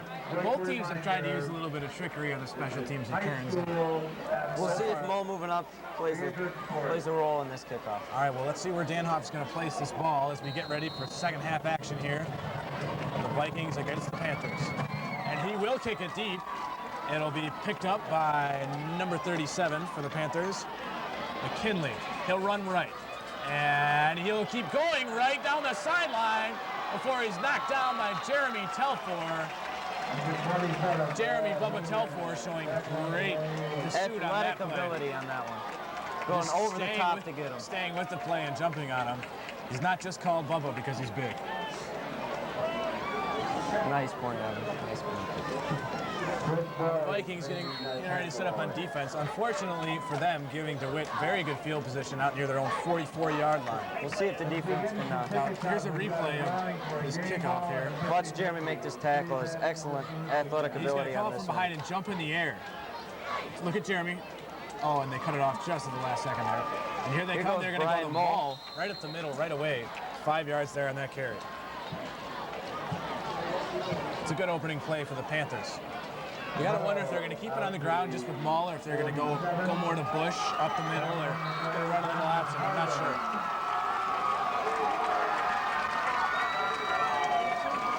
The Haslett crowd starting to make a little noise, try to help their defense along. Second down, they got about 7 actually. Spotted it differently. Actually, it looks like we've got a change at the quarterback position. Mark Dickinson has stepped in now for the Panthers. He'll hand it right up the middle to Dan Bush, and he has stopped for forward progress, just shy of a first down. Actually, they're going to mark it in front of the marker. Looks like possibly And that. I don't agree with that spot, but it's going to give the Panthers a first down. Looks like Jack Thompson might still be feeling it when he got bent back a little bit. Yeah, Dickinson now in at quarterback, And like you said before, it's paying off now. Dewitt, with 10 seconds left, decided to run an option, which puts your quarterback in an injury risk situation. and just like I said in the first half, you might want to take a knee in that situation. Nearly fumbles the snap from center, hands it off up the middle once again. Vikings are there, but not for about 4 or 5 yards. DeWitt's big guys up front are starting to push back the line. Hazlett's got to answer back. Haslett cannot be tentative on the line at all. They've got to continue to be aggressive and stop that running game from DeWitt. There's a look at Coach Porritt, defensive coordinator for the Vikings. This would be a big momentum shift if DeWitt could drive it down. Porritt, definitely one of the most enthusiastic coaches I've ever seen. Dickinson takes a snap, and he'll hand it off right to number 22, Aaron Kulf. And He's not going to get it. Stuffed by the Vikings, 64, Mark Rocksteady Stocker, and 53, Wayne Butler appeared to be in the play as well. He looks about 2 yards short. Big third down here, Jeff. Big third down. 38-yard line of Haslett. If they get stopped here, they'd almost be forced to punt. The Vikings getting that secondary set. DeWitt's got a split right, wishbone backfield. Dickinson settles in, and he will hand it up the middle, and he is caught. It looks like to me Looks like he got over the 35, and that should be a first down. Number 33, Dan Bush, running that play. And no official sign. 35-yard line. First down. First down, Panthers. So the Panthers came right out of halftime and starting to move the ball, starting to show a little bit more life in their offense. Nothing fancy, just handing it up the middle to Bush most of the time. And that's got to concern Porritt, the Viking defense.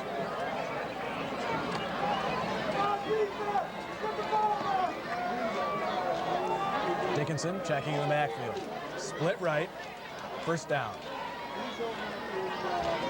Hands it off up the middle. Bush again spins and is met by Mulholland and Trotter. Excellent stop on that one. Let's get first contact to Jeremy Telfor on that. Jeremy Telfor was the first one there. Second down. Bring up second down and about 10 yards here. And I'm trying to see, but I can't find.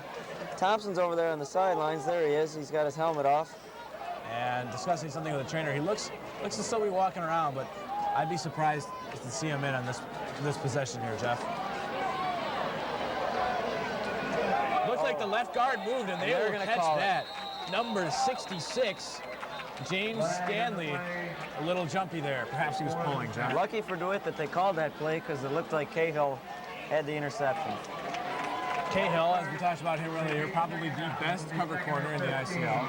He was the first team All-League last year as a junior. Winning All-League honors and is returning this year. That is going to back DeWitt up for about a second down and 15. And looking down here, we got Eric down on the sideline. 039.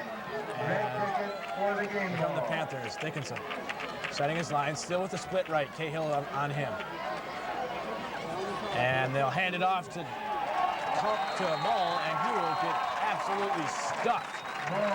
Number 55, Brandon Bebop Harden, there on the stop. Along with others. Harden making first contact. Ball at the 41. I'm worried that he's going to bring out the 6 shooters next time he does a little dance here. The Viking defense might want to be careful on those dances. One of these times the ref could throw a penalty for celebration. You don't want to be called for that excessive celebration. You got a split left. Still with the wishbone. Cahill on the man. They got to watch pass here. Dickinson drops back, fakes to 33. Bush goes outside, does the option to Mull. He's Mull going being to throw. pursued. He's going to throw Elliott, and he's hit. Are they going to? No call. No call. No, now he calls it. A late flag from the official. And the up judge threw it at the beginning, and it looked to me to be a pretty obvious pass interference That's a call. pass interference call I will agree with. Now, the first one was definitely a phantom call, but this one I really agree with, but this is really going to hurt Haslett. They had DeWitt stopped, and now they're going to have a first down. Doesn't matter where the ball is, pass interference is an automatic first down. I don't think that was No, actually. They're going to call it. He's calling. We got a personal foul. Offsetting we got nullifying penalties, and they're going to repeat third down. Wow. Lucky for Haslett on that one. Well, you got to figure Port's. You got to figure Port's upset because you got that penalty called against your own team, and it could be fourth down, but it's not because of the personal foul. And personal fouls, as we know, are not necessary penalties.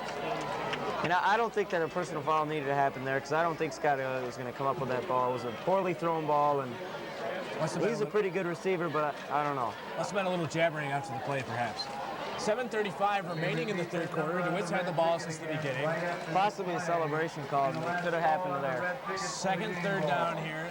Third down opportunity for the Panthers. About 15 yards to go. Dickinson fakes a handoff, gets hit. Hands off, though. Outside comes Culp. He's pursued and will be knocked out of bounds well short of the first down. And it's going to be interesting to see here if DeWitt's going to opt to punt or go for it. Excellent move by Dewitt. Come with a counter. I don't think they've used the counter play yet. No, that was a nice move. For those of you not familiar with football terminology, a counter is when the line blocks one way and the back will go the opposite way. It was a nicely designed play there by the Panthers. And you'll see Haslett use that counter a lot to give it to Shepard. in comes 42 Joe Gallardi for the Panthers, and see what they decide to do here. They are going for it. We got a split left. The fans getting ready. Here we go. Fourth down. Dickinson fakes the handoff, drops back, looking to throw. Maybe option. Option's a Tamal. Good blocking. Shepard over there. Can't get it. And he's taken down just short, but we got a penalty. And I think it's going to go on Mark Trotter as he was getting into it with number 63, Ryan Klein. And Trotter, I think, was called on that one. And wow, if he is, that's another unnecessary penalty for the Vikings. They're just absolutely killing themselves. They're just shooting themselves in the foot. That is a totally unnecessary thing to happen. You can't have that happen out of a The referees captain are and a gonna senior discuss like it. Mark. Mark has got to show better leadership than that. Yellow ticket for the 50-50. He's been playing well tonight, but if this actually is against him, yes, it is. That's just unnecessary. And Way away from the play. The Panthers wouldn't have picked up the first down. And 4-4-8. that is really going to hurt the Vikings. That's the second time they could have stopped DeWitt and gotten the ball back, but now the Panthers will move it ahead 15 yards for the first down. And That's going to now, put them inside the 20, and we'll have to see if DeWitt's going to capitalize. now they're going to be threatening, and this cannot happen. The Viking defense has been out on the field for too long now, and they're giving up way too many penalties. DeWitt's Haslett dominated the first half time of possession. It looks like DeWitt's picking it up where Haslett left off, actually. And the official's going to spot the ball here for the Vikings.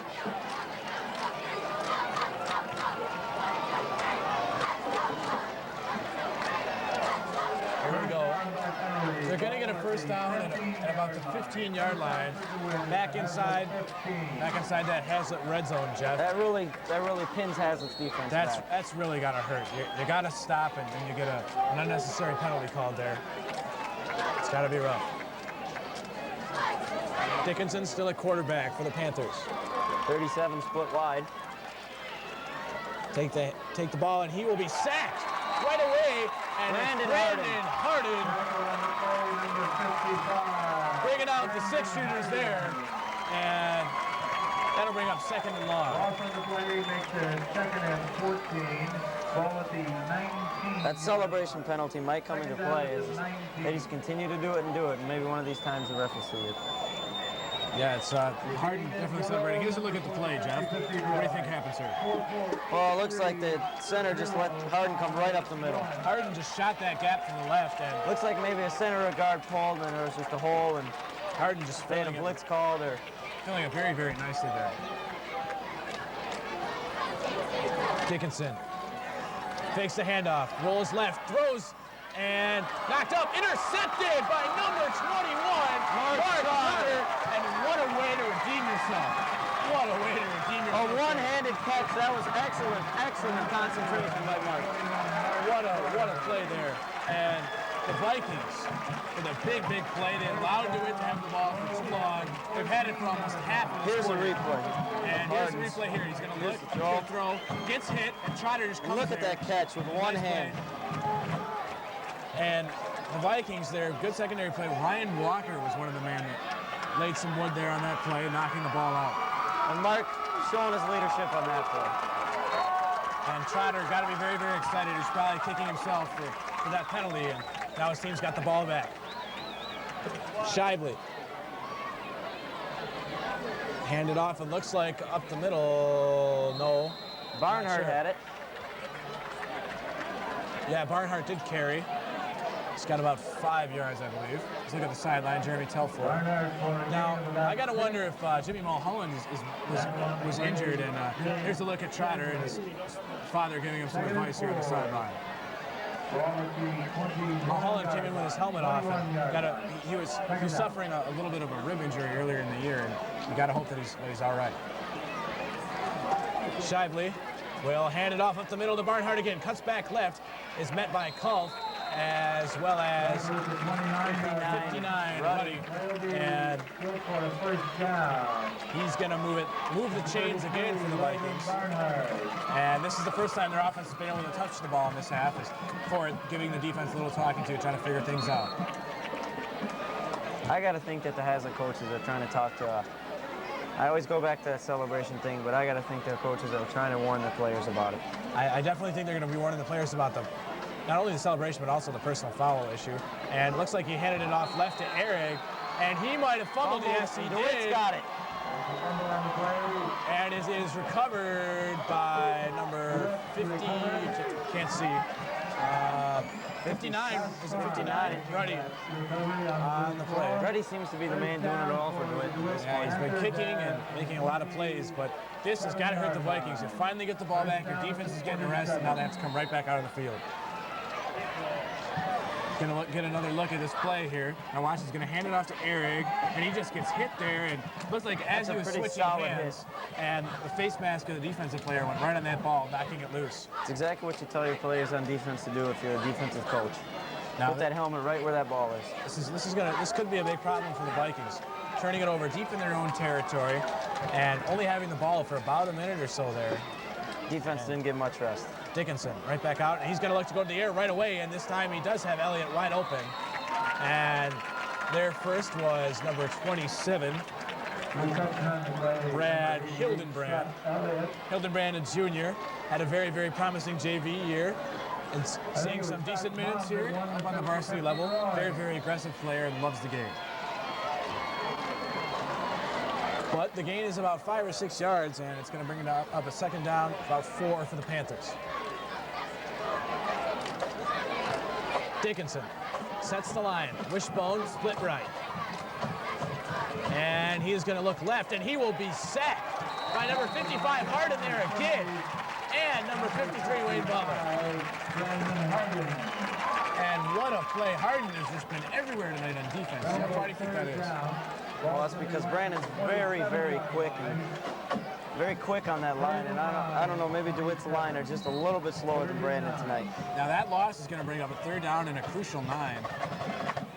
As we look, I think we have an official's timeout here. Get a look at Jeff Smith. Smith, a transfer from Everett, also competes on the basketball team. A great athlete, plays in for the Vikings. Split left, Wishbone for third down and 9. Dickinson calls out the cadence, hands it right up the middle to Bush. He's the Vikings in there. He's not going to get too much, but you got to figure they're going to go on fourth down here on this play. This far deep, and you score what it is, narrowing down towards the fourth quarter. You got to think that DeWitt's going to try to put a first down up. 3:45 remaining here in the third quarter. Critical fourth down. The Vikings have got to stop him here. Haslett defense has really come up big on this possession so far. We'll see how they can continue. And Ford over there telling the defense to watch those levers and make sure that they don't jump off sides. Third down. Fourth down, actually, about 6 yards. Hand up. No.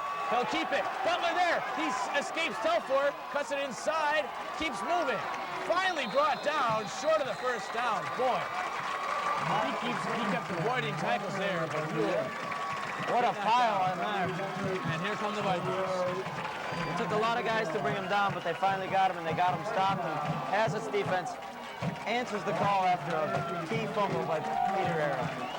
Eric back out there.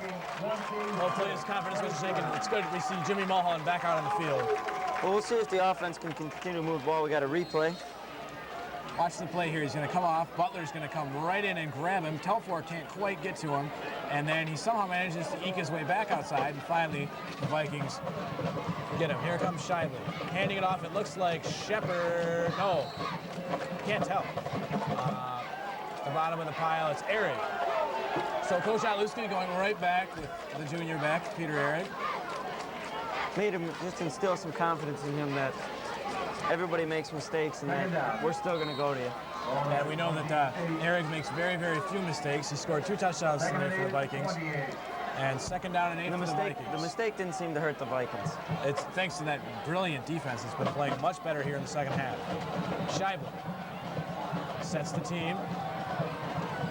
Hands it off. It looks like up the middle, and it's going to be stuffed. Maybe a loss on the play of about 1. Both defenses becoming very, very stingy. Yards are becoming harder and harder to get. Number 20. With a third and 9 like this, you got to think Haslett's going to go to the air. 23 Holcomb was there on the play. This is going to set up his third down and about 8 for the Vikings. And get a look at Jeremy Telford. It's a long 8. Very long 8. You got to wonder what Otluski's got up his sleeve for this play. Viking offense not being as effective as they have been in the first half. Shively sets the team. And he'll keep it. Shively going outside. One man to beat, and he can't. Nice play there by Brian Mull. Looks like he picked up about 3 yards on that one. Hitting him nice and low. Good job at staying home there, but the Vikings are going to be forced to punt in this situation. The first punt of the night for the Vikings. So this has not been good for the Viking offense. They got the ball and fumbled right away, and then the offense sputtered on that 3 and out. I think Mark Stocker is the punter for the Vikings. Yep. Mark Stocker will be back there. Mark Trotter playing the personal protector here. Eric shifting over. See if Dewitt goes after it. Stocker. First punt of the night. No pressure at all. A beautiful high It's a nice punt. spiral, and it nearly hits a DeWitt player, and it's down by the Vikings about the 46, 47-yard line. Looks like 22 Kolf was the one that it almost hit. And Very, very close there. Could have been. he's got to be smarter on that play. Yeah. He's got to know that DeWitt's he's got to get away. DeWitt's got to call something out and make sure the players get away from that ball, because if that ball hits a DeWitt player, it's a free ball. And the Vikings almost got a big break there, but just barely missed hitting Kolf on that play. The Viking defense has been on the field virtually this whole quarter. They've been playing great, but you got to think that they're going to start to get tired out. The This is where that fatigue factor could come into play, like you said earlier. Split left for the DeWitt Panthers. Crowd getting extremely loud now. Dickinson drops back to throw. Looking left. Throws left. Cahill over there. Should be no call here. Excellent defense by Nathan. He showed his all-league status on that one. Ran right with him, didn't bump, went after the ball. Exactly what a DB's told to do. Pass was intended for number 37, McKinley. And it looked like they had some miscommunication there as the quarterback threw to his outside and McKinley went back to his inside. Time winding down in the third quarter, just 59 seconds left. Vikings Straight drop from DeWitt on that one. Vikings have the lead, 27-14. Here's another look at that play. Watch as the receiver went inside and the ball outside. There's the pass, option out to Mull. Cuts it back inside, he's got room, and he'll be stopped just shy of that first down marker, and it'll bring up a third down and short. It'll be interesting to see what DeWitt does on this third. Great run there by Mull, who was just able to cut it back, and actually they bring it back, and he's got about 2 yards to move the ball here. You got to figure they're going to go with Bush. He's been able to get some room up there, except for when Harden fills that gap. He's a big guy too. Harden's on the sideline, getting a little breather here as Glee was down there. Looks like Sikarsky and Telford. And they do give it to Bush. And he's got and the he first does down. move it for the first down. Darren Bush. So a first down, Panthers here. Actually, it was Brandon Dutchers out there for the Vikings. And Haslett's defense has just got to be getting tired. They're making some substitutions, as you can see. Good call here. Looks like the clock might run out to the fourth quarter. And it looks like, well, maybe Dewitt's going to call a play. I don't know if they can get up to. Going down to 3 seconds. They're going to let it go here. Looks like DeWitt's not going to get a playoff, and we go to the fourth quarter with a 27-14 score. No scores in that. Well, we had an extremely high-scoring first quarter. Some scoring there in the second quarter. But the Vikings have played great defense. Not that good offense. They've not yet to get a first down in the second half. But there's 12 minutes left on the clock. There's plenty of time for DeWitt to come back or Haslett to get that offense moving again.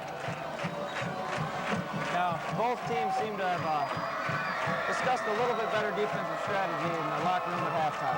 Definitely, you got to credit Coach Port for making some great adjustments there at halftime. But you also got to credit DeWitt's defensive coordinators, because Haslett was not stopped in the first half and has yet to move the ball. Haslett's offense almost non-existent at this point in the game, only possessing the ball for maybe 2 minutes if they were lucky. Got a nice shot here of the Haslett crowd. Student section's packed tonight. Big turnout here tonight. And we're getting ready to start the fourth quarter of play. It's going to be very interesting to see what happens here. DeWitt has got the ball on their Haslett 38-yard line. They've got a first down and 10 after Bush's run. And they're looking to keep the ball on the ground. Elliott will go back to the left. Split right is number 37, McKinley. And officials stopping time to discuss something. I don't know what's going on here. Some sort of problem. Look at the Vikings sideline. And whatever it is, They seem to be ready and all right. So here we go, getting set for the fourth quarter here. In case you're just joining us here on TV 25, the Vikings lead 27-14 over the DeWitt Panthers at this point. Dickinson. Counter to Maul, and he will move it very nicely down to the Haslett 20. Gain of about 17 yards there. He faked it up the middle of the bush and came back to Maul. And you got to think Haslett went on that fake. That counter play seemed to work for DeWitt before, and it looks like it worked again. Yeah, definitely bought the fake. Also, in case you're just joining us, starting quarter, here's a look at the replay real fast. Looking to fake up the middle of the bush, and then as you can see, Maul found some room. Jack Thompson was injured earlier in the game, and Dickinson has stepped in for him here at quarterback for the Panthers. Taking it up the middle, going back, same play. This time, Jimmy Mulholland is there to stop it. And the Vikings able to adapt there, being congratulated by his teammates here. And they'll lose a couple yards there. That'll bring the ball back for about second down, about 12. Dickinson has done a great job stepping in, though. Yeah, he's really filled in nicely for DeWitt. Been able to move the ball. They just have not been able to punch it in. They've got a good opportunity here, but they got facing a 2nd and 12. Just outside the Haslett 20-yard line, about the 25. Fakes it and has a problem, but then is tackled. Looked like his feet got tangled up with his own offensive line, and he couldn't successfully get out to the left side to run the option. I think you're right, Jeff. He definitely had problem alternating and moving as he wanted to. Possibly could have been an option call, but he just had nowhere to go. Time still running on the clock. DeWitt bringing the play in with McKinley. Got to figure DeWitt's going to go for it here. If they don't get it, they'll go on 4th down. I think with this much time and with this close, it's 4-down territory. Definitely. Dickinson takes the handoff and then gets crushed. Mark Trotter with a great read, coming right up the middle and on the blitz, and he'll just knock him good. Looks like he was going to go a delayed fake and maybe go the opposite way, but there was no time to delay on that one. The Viking defense just absolutely came through the line and hammered him. Great play by this Blue Wave defense. They've really stepped it up here in the second half. And really stuffing in the middle, and Dewitt is actually moving backwards at this point. They've lost about 3 yards. Gigantic play right here, gigantic. This actually, Jeff, could have great implications on the game here. This play right here. Split left, Dickinson. Makes the handoff, rolls left, option play. Tamal, Maul looking to throw again. Goes back across, wide open, and just misses him. And Haslett will get the ball back. Cahill hitting himself in the head for not seeing. The ball was intended for number 42, Joe Gallardi, but he had fallen down on the play, and Mull was hit as he threw the ball, but the Vikings will get possession here, and the offense has got to do something here. The defense has been on the field for too long. The offense has got to possess the ball. We got the replay here. Watch Mulholland at the end just absolutely level Mull. Now watch this. He's going to go left, pitches it to Mull. Mull looking, and Mulholland's going to come in, boom, hammers him, and no one over there, but he fell down on the play. You got to give it to Mulholland figure because if he he was doesn't- wide open, and if he's got time, you got to figure he's going to connect. And you also got to figure if Gallardi doesn't lose his footing, he's in the end zone for 6. Things work out for Haslett on that play, though. Vikings getting set. Shively hands it off. They're going to Ehrig again on the sweep. Not much room. DeWitt played that sweeper very, very well. Dan Bush there on the stop for the Panthers, and they'll pick up about a yard. Here we are, second down. Boy, the defense is really starting to come into big play here for both teams. And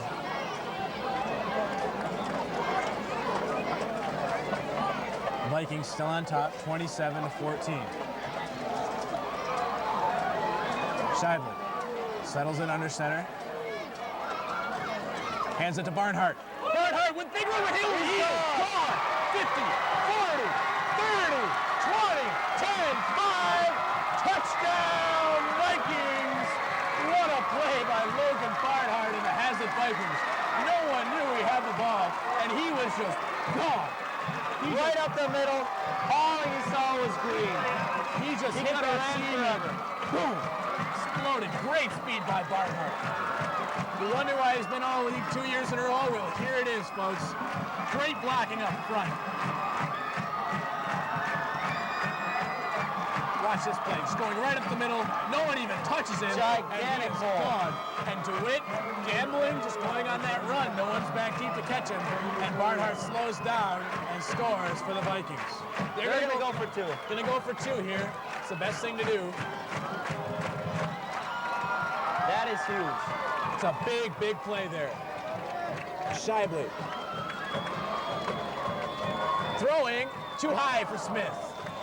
That's something you're not going to hear very often, Evan. Well, with 8:34 remaining in the fourth quarter, the score, the Vikings of Haslett 33, the DeWitt Panthers 14. And the clock is now going to start to become an opponent against the Panthers also. The The Panthers, Vikings have got to use, if they can get the ball back, the clock as an ally. If the defense can come up with a stop here, Panthers running out of time and playing great as candy is now being thrown into the crowd by the cheerleaders. DeWitt has to come up with something, and they have to come up with it quick if they want to win this game. Vikings are going to kick it off here. Deep is number 22, Call, along with 37, McKinley. Mull in the middle once again. Yep, and it's going to go to McKinley. He has some problems handling the ball. Finally picks it up, and he'll go left. Williams Taken down quickly. takes him down. Nice play there by Williams at the 35.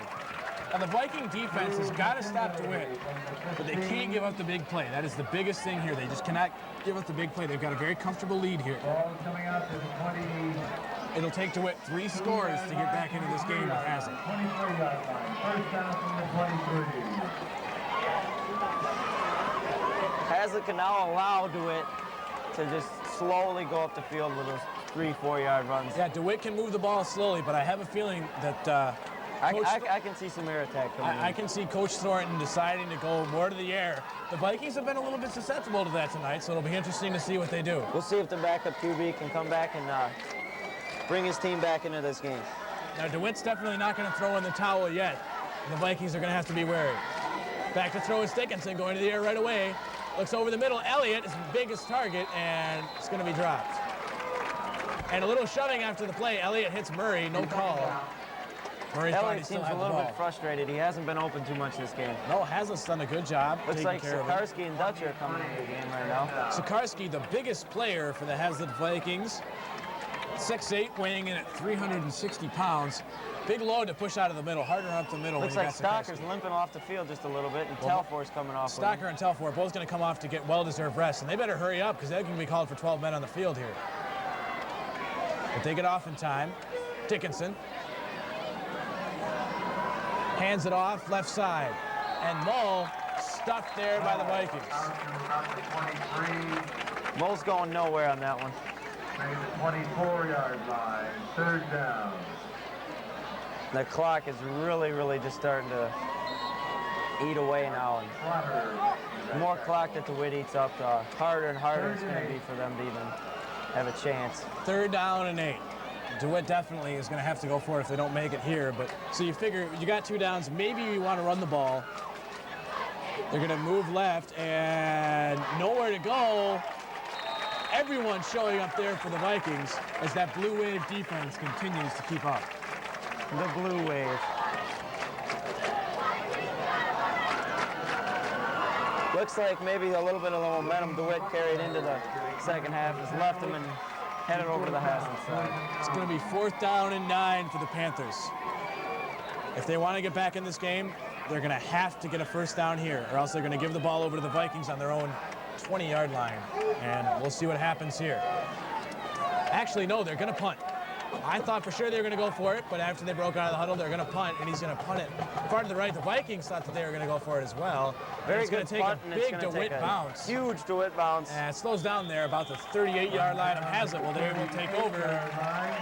6:58 remaining. The Vikings with that big play to Barnhart there in the second half, really opening I'm things sure up. Haslett would like to just possess the ball now, but if they can spring another one of those big plays, I don't think they're going to complain.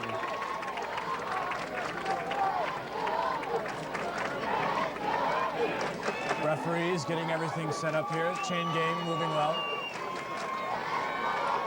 Coach Otluski has to be feeling pretty good at this moment. Yeah, he does, but he's got to be wary that DeWitt's not going to roll over and die here. They're And you not know that they kind can of a put some team. points up. There's still 7 minutes on the clock, and that is plenty of time. But Shively. Biggest thing here is not to get a turnover, but he gives it to Shepard, and he'll move it for about 2, maybe 2.5 yards.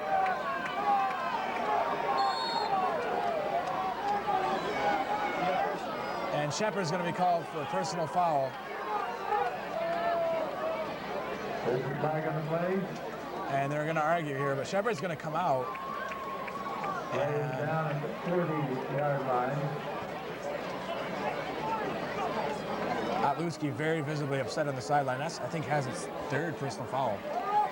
You just can't have those. You just can't have those. Shooting Especially yourselves when in you're the just, especially when you're just trying to eat up some clock. And this is going to move them back. They're going to have 1st down and 25 yards, and that just cannot happen. That's going to be tough to make up. You figure if anyone would be called for a personal foul at this point, it'd be the Panthers, but At this point in the game, though, Haslett feels comfortable with the lead, and DeWitt's frustrated. There's going to be some talking. There's going to be some pushing after the play. This is probably the biggest rival in the Lansing area. Biggest rivalry. definitely. And if the Vikings continue to play well, they may have their first victory against the Panthers since 1990. Shively and the team facing big yardage to have to get here. And Logan's Barnhart only gonna pick up a yard there as Barnhart into the line for big number 72 for the Panthers. 3rd down. Mike Jenkins making the stop. Actually, it's going to be 3rd down and 24. Long 3rd down here for the Vikings. Do anything but turn it over at this point. I definitely can't see it going in the air. Boy, I'll tell you though, that personal foul really killed the Vikings. They just got moved back a long ways. The clock is still running, though. Hazlett's not going to be Running down to 6 minutes remaining in the game. Shively counterplay to Eric, and he'll bust it outside. He's got room. Eric, 40. Eric, 50. 40. 30. 20. He's gone. 10, 5, touchdown! Touchdown! 24, and they go for a touchdown. Wow. They go, and there is an injured DeWitt player on the field with the Vikings celebrating, and might have been the nail in the coffin right there, Evan. I would definitely have to agree with you there. This is going to be a lot of points to come back and score Haslett in 5 really minutes. starting to hand it to We're going to DeWitt. have a replay on this one. We got an injured player, Mike Jenkins. But watch this play. Eric is going to get the ball, just bounce it outside. There's only 2 guys going to beat him. Number 76 is not going to catch him. And the last man left is number 1, Jason Lloyd. And he does not have the speed to catch Eric there. It didn't look like he chose the right pursuit angle either. But Eric rumbles touchdown of the almost night 70 for Peter yards Eric. for that touchdown. He's got to be over 100 yards with 3 touchdowns. That is an amazing game. I'll tell you, that fumble did not affect his mental game one bit. And DeWitt gets their injured player off the field. 73 yards. Haslett's opened up a huge lead on the Vikings. Official number on that, 73 yards on the run for Eric. Kick is blocked, and it's going to be no good. Problems with the kicking. Point after, no good. But the Vikings 39, lead 14. 39-14 over the DeWitt Panthers. And I the don't know if crowd DeWitt- is going to get into it now, Jeff. I don't know if DeWitt can. I don't think there's much chance for DeWitt now. I definitely agree with you that a nail in the coffin, it's just a matter of time now. Barring a minor miracle, the Vikings should hang on tonight. They've played very, DeWitt's very offense well. can put up some points, but I don't know about that many. Starting the celebration already. You got to be a little bit careful about that, though. Haslett still got to focus and play these last 6 minutes. Otluski still talking to Shepard about that personal foul, you got to assume. Still upset about that. And their kick is going to be taken by Mull. Fakes left, or fakes right, moves back left, and be taken down out about the 35-yard line. Coach Ford running around with the playboard there. I don't know what he's doing here. But the Blue Wave defense will take the field once again for the Vikings.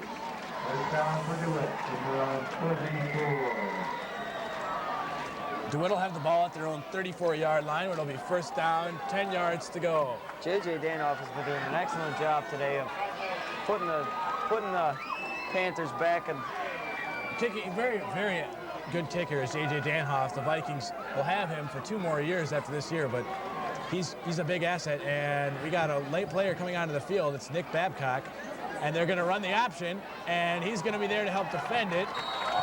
But on the tackle, it looked like number 53. looks like a little bit of miscommunication on the defensive part. Wayne Butler will get the tackle, and definitely odd as the Vikings only had 10 men on the field, and Babcock came running in late.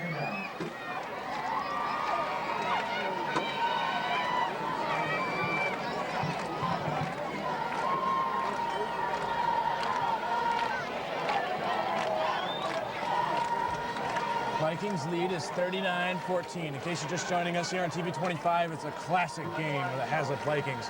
What a game to start out our telecasting with, Jeff. It's just amazing. And the handoff's going to be up the middle. Great And hit. we could not have asked for a better game tonight. Just could not have asked. This is just great high school football. And very, very exciting, very emotional. When you get a rivalry like this, you know it's going to be a good game, regardless of how good or bad one team is. Vikings is playing excellent ball tonight. We got to look at the crowd going nuts. It's going to be a lot of fun going on in Haslett tonight.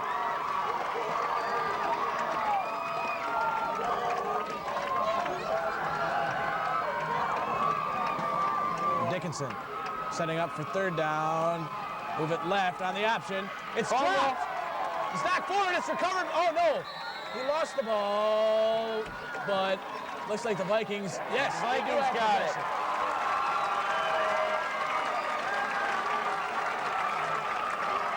And on the recovery, I still can't see Telfor holding him up in the air. Looks like we got a quarterback It change. was and Pat Saltzgaber's number gonna come in. 62, Andy Hayes on the recovery. Great play there by Hayes, getting over there to pick up that ball. Hayes, a junior, he'll be back next year. Looks like Pat Saltzgaber's going to come in and run the helm for the Vikings.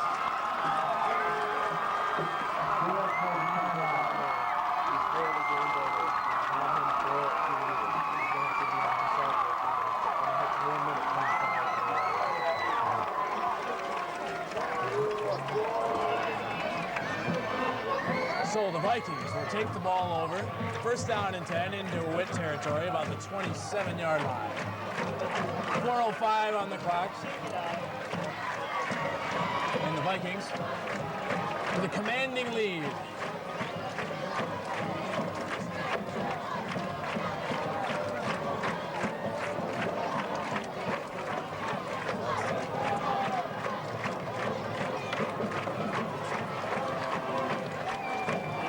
Now, Jeff, what do you think the Vikings are going to do here? They got the second offense in, otherwise known as the pile offense, from their team. That's what they call it. Pat Saltzgaber usually runs this offense. Well, I think they're just going to try to get these guys some minutes on the offensive team.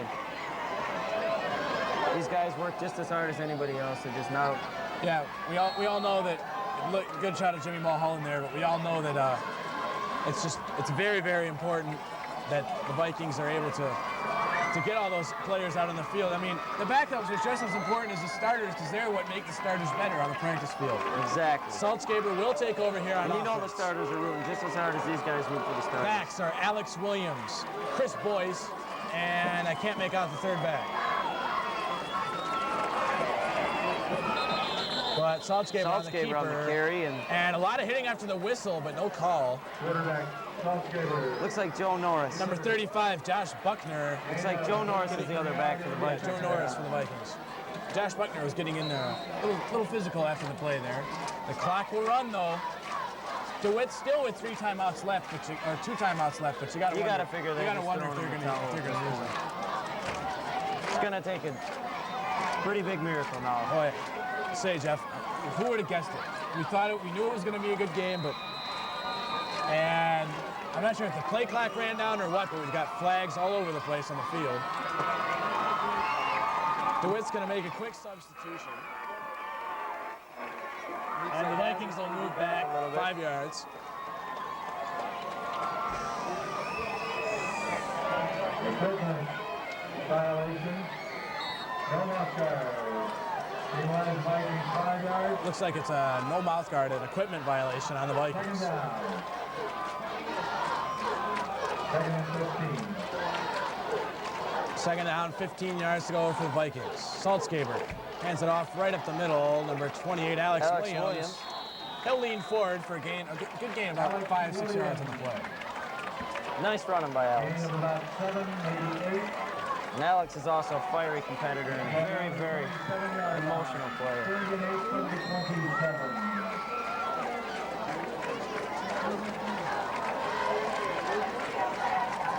Vikings now, third down, 8 yards to go. Saltzgaber settles the team in. Handing it off. No, he'll keep it. And they beat the fake. He's gone. He is gone. Patrick Saltzgaber with a great play, and the Vikings adding even more points. And the crowd just going nuts. What a play by Saltzgaber. Read his block perfectly, put it back up inside. Great running there by Saltzgaber. Oh, and they just got Coach O in the water on the sidelines. Oh, wow. Hotluski just got doused. I guess there are worse things that can happen, but here's a look at the replay. Watch the Saltzgaber cut it What back a inside cut. perfectly. It's great to see Pat do that. Showed good speed on that play, did Pat. And there's the water dump. Cahill, one of the cohorts there. They just got Coach Poor with the water. And the kick by Danoff drilled that one. is good. The Vikings, 46. The DeWitt Panthers, 14. Boy, this fourth quarter's turned into Looks like Coach Park got a little wet there, too. this fourth quarter's turned into a Haslett-dominated quarter. Boy, Haslett has just taken over. Celebration has already begun here in Haslett. And you know Pat's excited at this point. I believe that's his first touchdown scored by Saltzgaber in his career. He's got to be happy about that. And he made it happen himself. And the crowd moves in towards the players. Very, very excited. As they should be.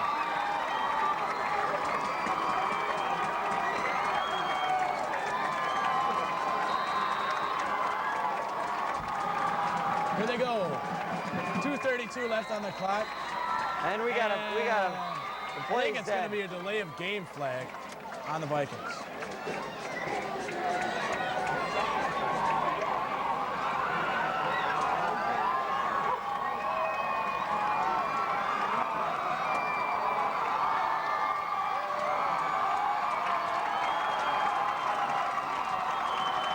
And that's what the call is going to be. It's going to back Haslett up 5 yards. 5 yards.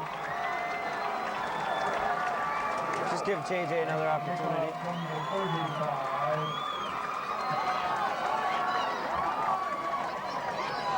So the Vikings now will kick again here. Dan Haas, that's the ball. Crowd all into it now for the Vikings.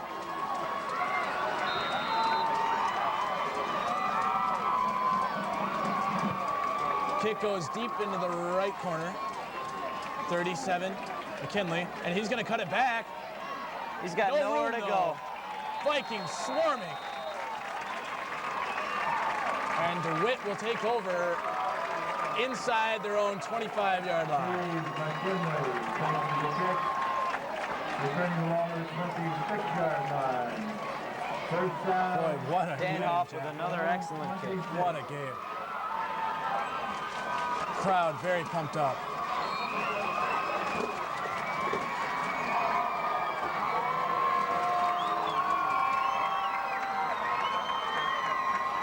Here come the Panthers.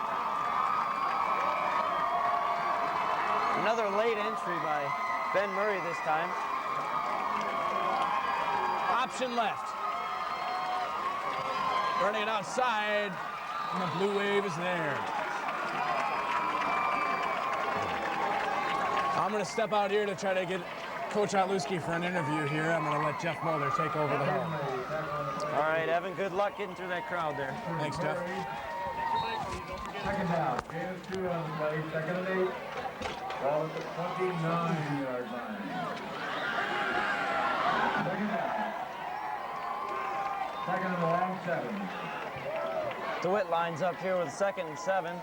Dickinson under center.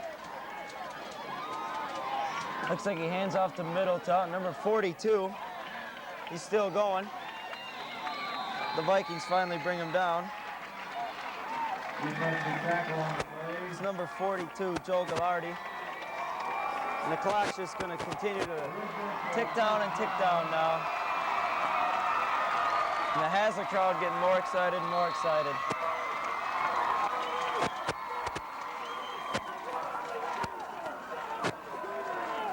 First down, ball at the 37.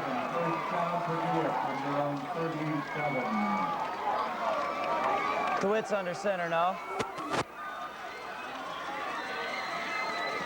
Dickinson. We got movement in the backfield. And that's going to bring the Panthers back. We got 1:10 left on the clock now.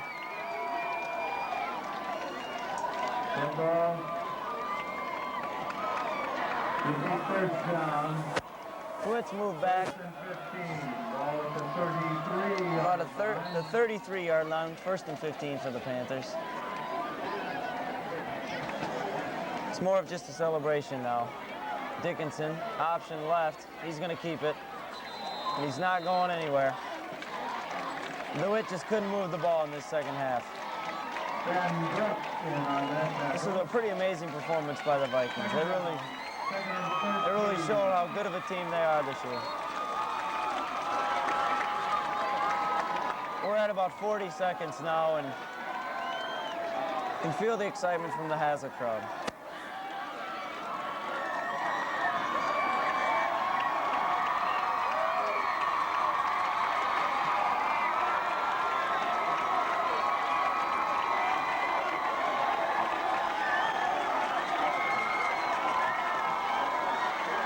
There goes number 37. He might go. He's at the 20, and he's going to score. Number 37, Steve McKinley. Just when everybody thought that the game was going to be over, DeWitt punches in one more time. And that'll stall the celebration for another minute or so.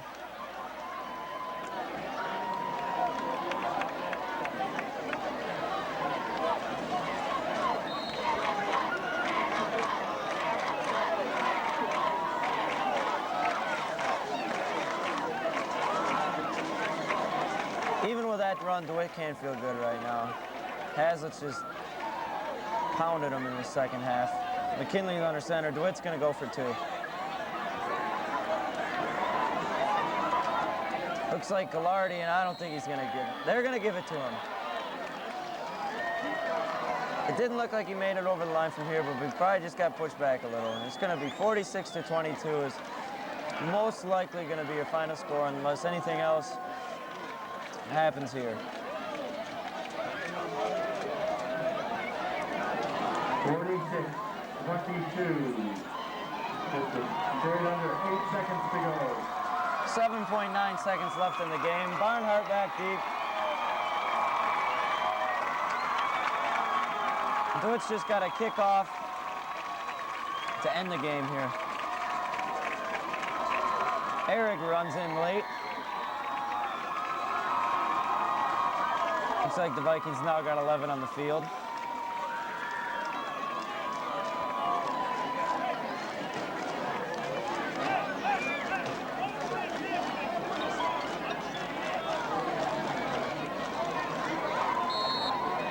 Here's 59 Ruddy with a kick. And he goes. Looks like it's going to Barnhart. Barnhart's going to run it.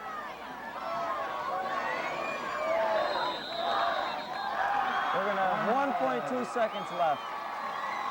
The clock couldn't run out on that one. Haslett's obviously just going to come in and take a knee, I would think, in this situation. I don't think they want to run up the score or anything or try to. We're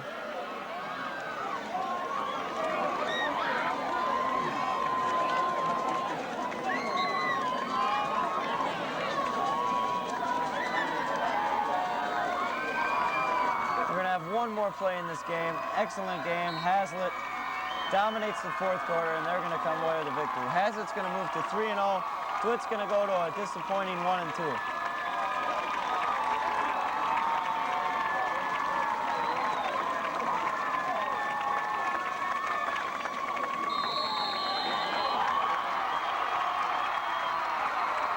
There go the Vikings. And it looks like the crowd's on the field, and Haslett's got to go shake hands. Great game played by both teams. Haslett just looks to be the better team this year.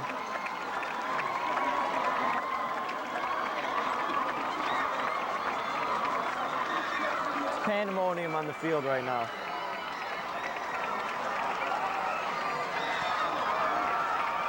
Evan's going to try to get a word with the coach, John down there.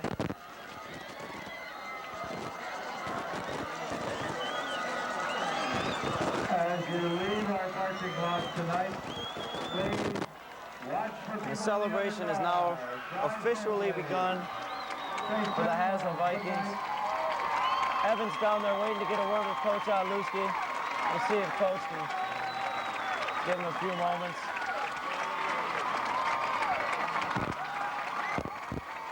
The Vikings are coming back over to the bench to celebrate, and you know they got to be happy.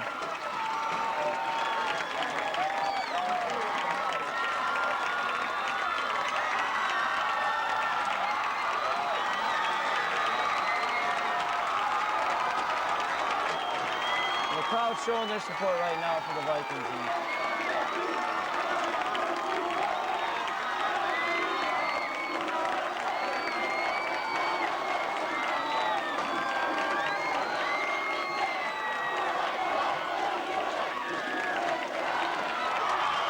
Pretty much tells the story tonight.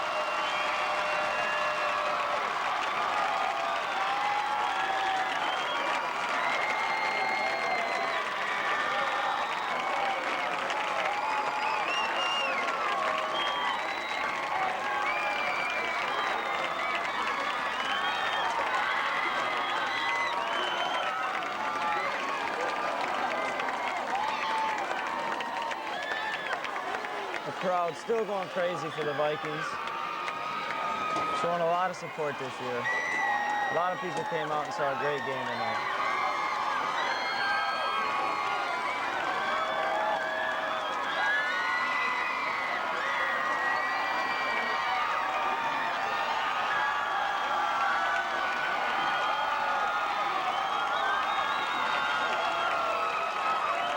We're still waiting for Evan to get the word with coach, and I can see him up here, and it looks like Evan's got coach. A wet coach out of loose game. He's coming over here.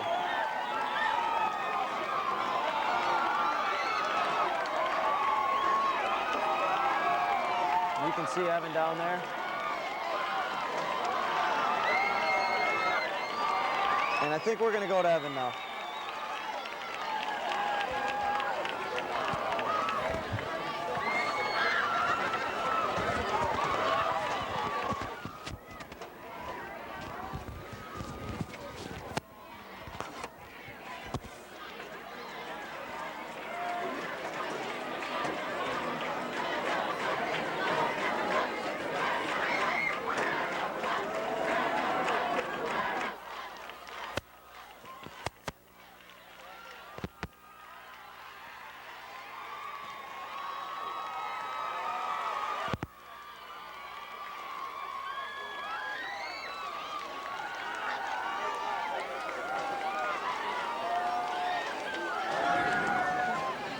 What do you want me to say this?